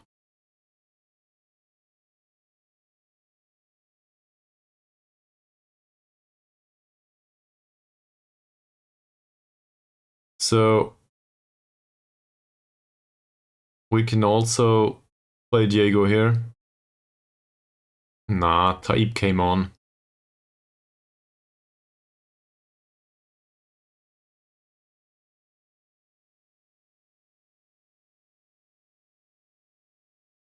I'm not sure if this is what happens. I'll do it this way. I'll bring on Hasnan. I'll tell him to dribble more. I think he's good at this. Yeah, he's good at dribbling. So, dribble more, shoot more often, take less passing risks, please, and ease off tackles, because we don't need you to. There's the option of Harsi. There's the option Suleiman. We will put Dicky on attack duty. Ishak's pretty motivated. Mod Hossein is not exactly doing great, but I'd rather not sub him on. Suleiman. I think Aban Sofi will probably the one that will be sacrificed here. Ankun's doing pretty bad though. We'll do it this way. We'll bring Suleiman on as a playmaker-ish type. Nah, we need... Well, I still think Ankun isn't doing well. So, more direct passes and dribbling, yes, yes. I also want him to tackle harder. He's a good one. And I will go very attacking.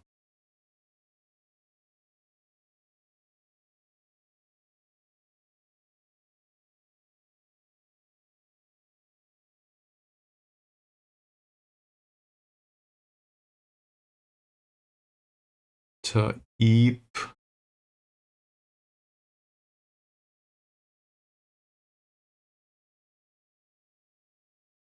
That would knock him back a notch. I don't think that's good. I'll put him on support duty there. Move a bit forward. And Mod Hossein on support too. Put them all a bit forward and go very attacking.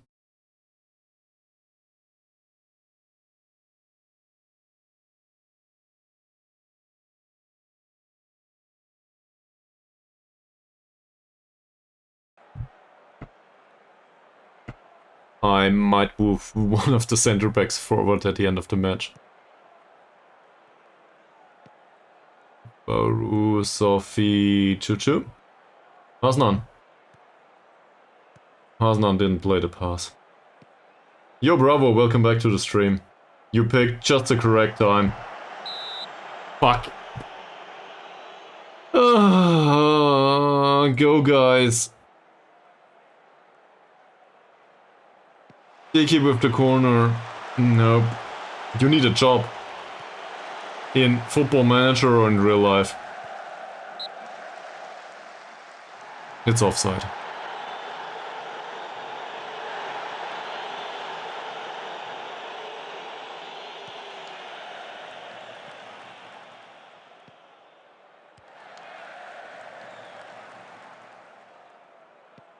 I really shouldn't have switched the keeper.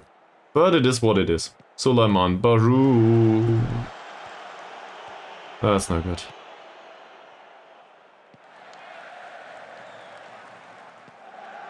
It was a chance for Dicky to defend this. Ah, shit. Well, I guess I'm sorry to hear that. On the other hand, I'm happy that you get a payoff. maybe you can, I don't know. Getting laid off is always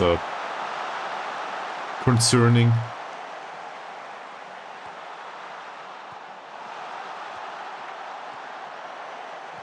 But maybe you find something better, right?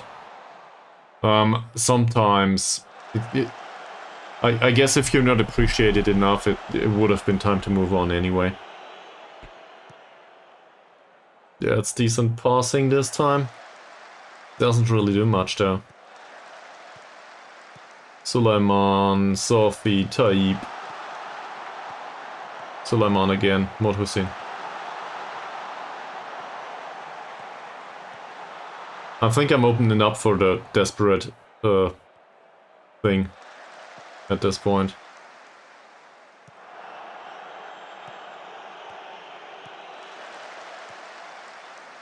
Well done, Sophie. Up until...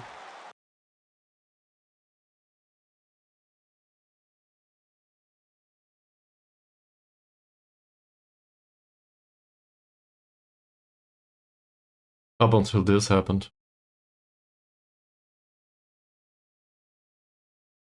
That's not bad, man. Then you can look into well, you said Unity. Then you can look into stuff that's interesting to you and can find a new job along the way. That doesn't sound bad.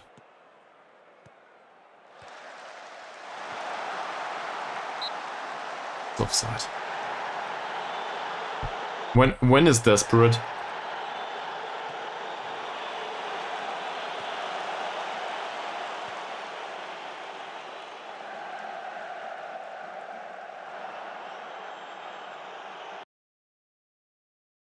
Yeah, probably.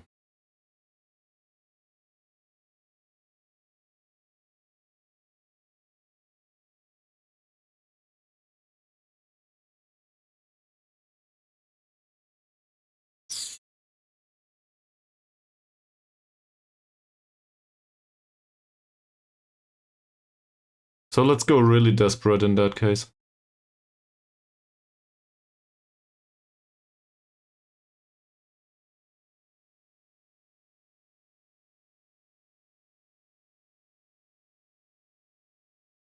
Mm-hmm.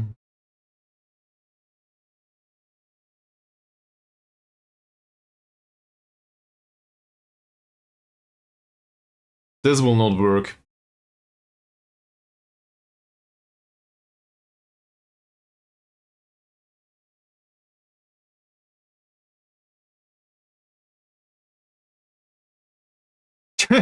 Well, RB Leipzig though are a pretty good team. So congratulations on that.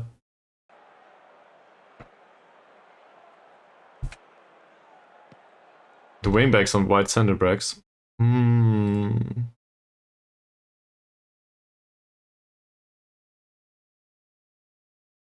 Like this.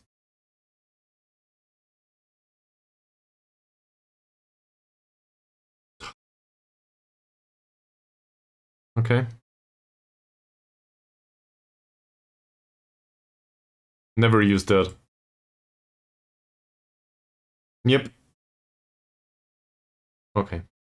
We'll see where this goes. Thanks, man. Well, if we lose, then at least I guess I learned something.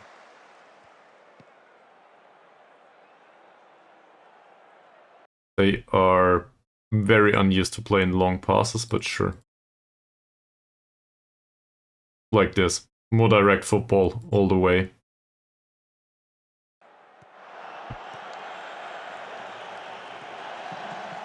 That's certainly not what they expect this time. And there's a corner.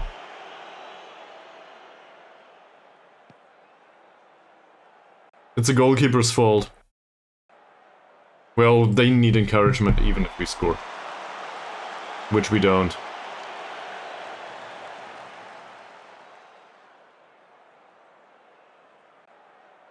Yellow card for Sophie. Sefri. Diki. Abdullah. Last man Abdullah. Where's the more direct passing? Nowhere. Sulaiman... Choo-choo.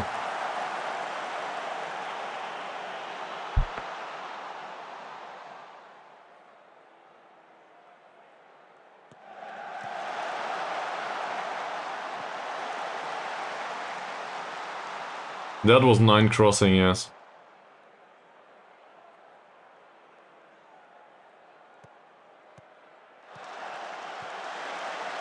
That's good. Hasnan, move across towards Taib. Well, good luck with that.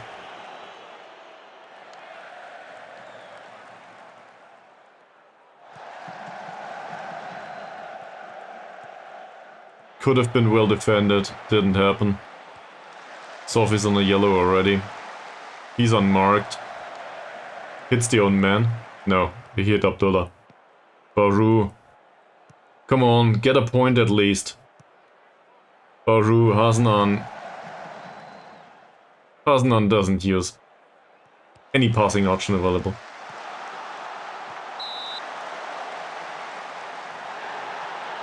Of course it's offside. Sophie, nice header.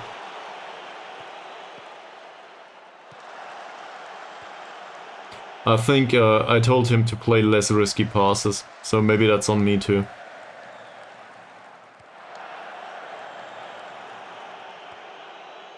He had so many options though, and none of them were very dangerous. Not a corner. Okay, this will not go down well. According to the expected goals, we should have won this, but expected goals count for nothing if you don't hit the back of the net. But in particular, I'm annoyed by conceding twice that way. I'm annoyed by me.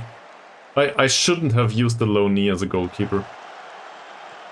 I guess the training rating could have been an idea. Come on, Taib. That's the wrong choice.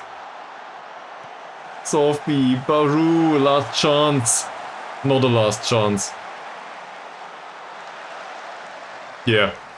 Yeah, Abdullah's performance was really, really bad. I think he was responsible for at least one of the 2 goals. Didn't contribute much. But we can also argue that Carrier brought us into this situation. In another circumstance, maybe I would have subbed off Abdullah, or I should have. The problem is, Carrier was on a 6.5 rating on a yellow card too. He started into the match with a yellow card 2 minutes after the kickoff.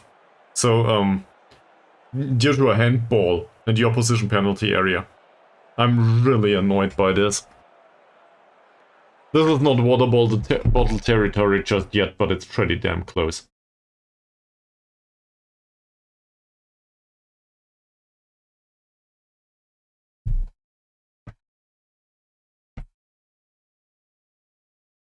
To be fair, we are still expected to get relegated, but this brought our 18-4 run, like 18 goals scored and 4 goals conceded, to an abrupt end. And now we're sitting in 2nd spot. Yes, of course. And I will not go away from the concept just yet. Like, it worked pretty well overall.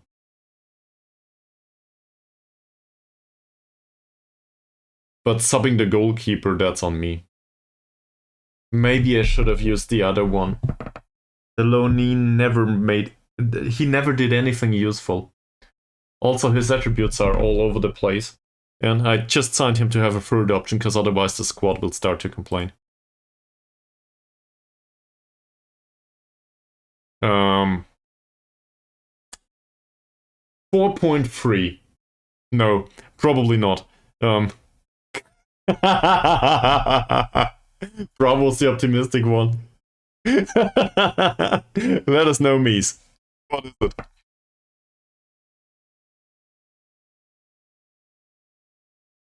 It's probably at the other end of the extremes. 12 goals conceded in 5 games. So 6.2, 6.1, 6.48. That's, it could be worse.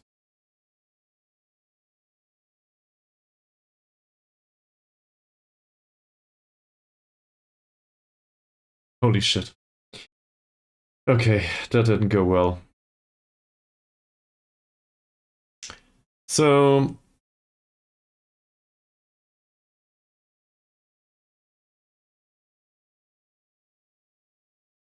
I think that marks the end of Football Manager for today for me. I haven't. I guess I will still be awake in an hour or two though. So I have an idea. That's. I guess that's a positive for you, right? Still fighting against relegation. Okay. I will deal with the aftermath later. That might just include yet another match by Abdullah though, despite his performance, sadly.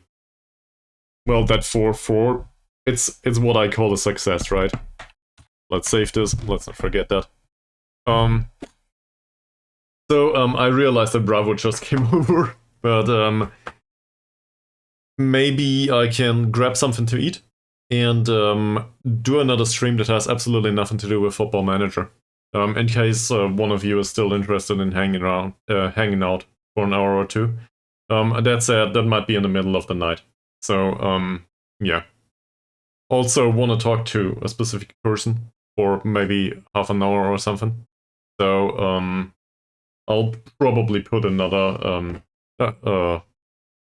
you know, it'll be mentioned on the Discord if I can do another stream tonight. That said, for now, I will wrap it up, and you will be notified. Alright? Maybe also one tomorrow morning. We'll see. And I will probably just do some Hard Space Shipbreaker, really.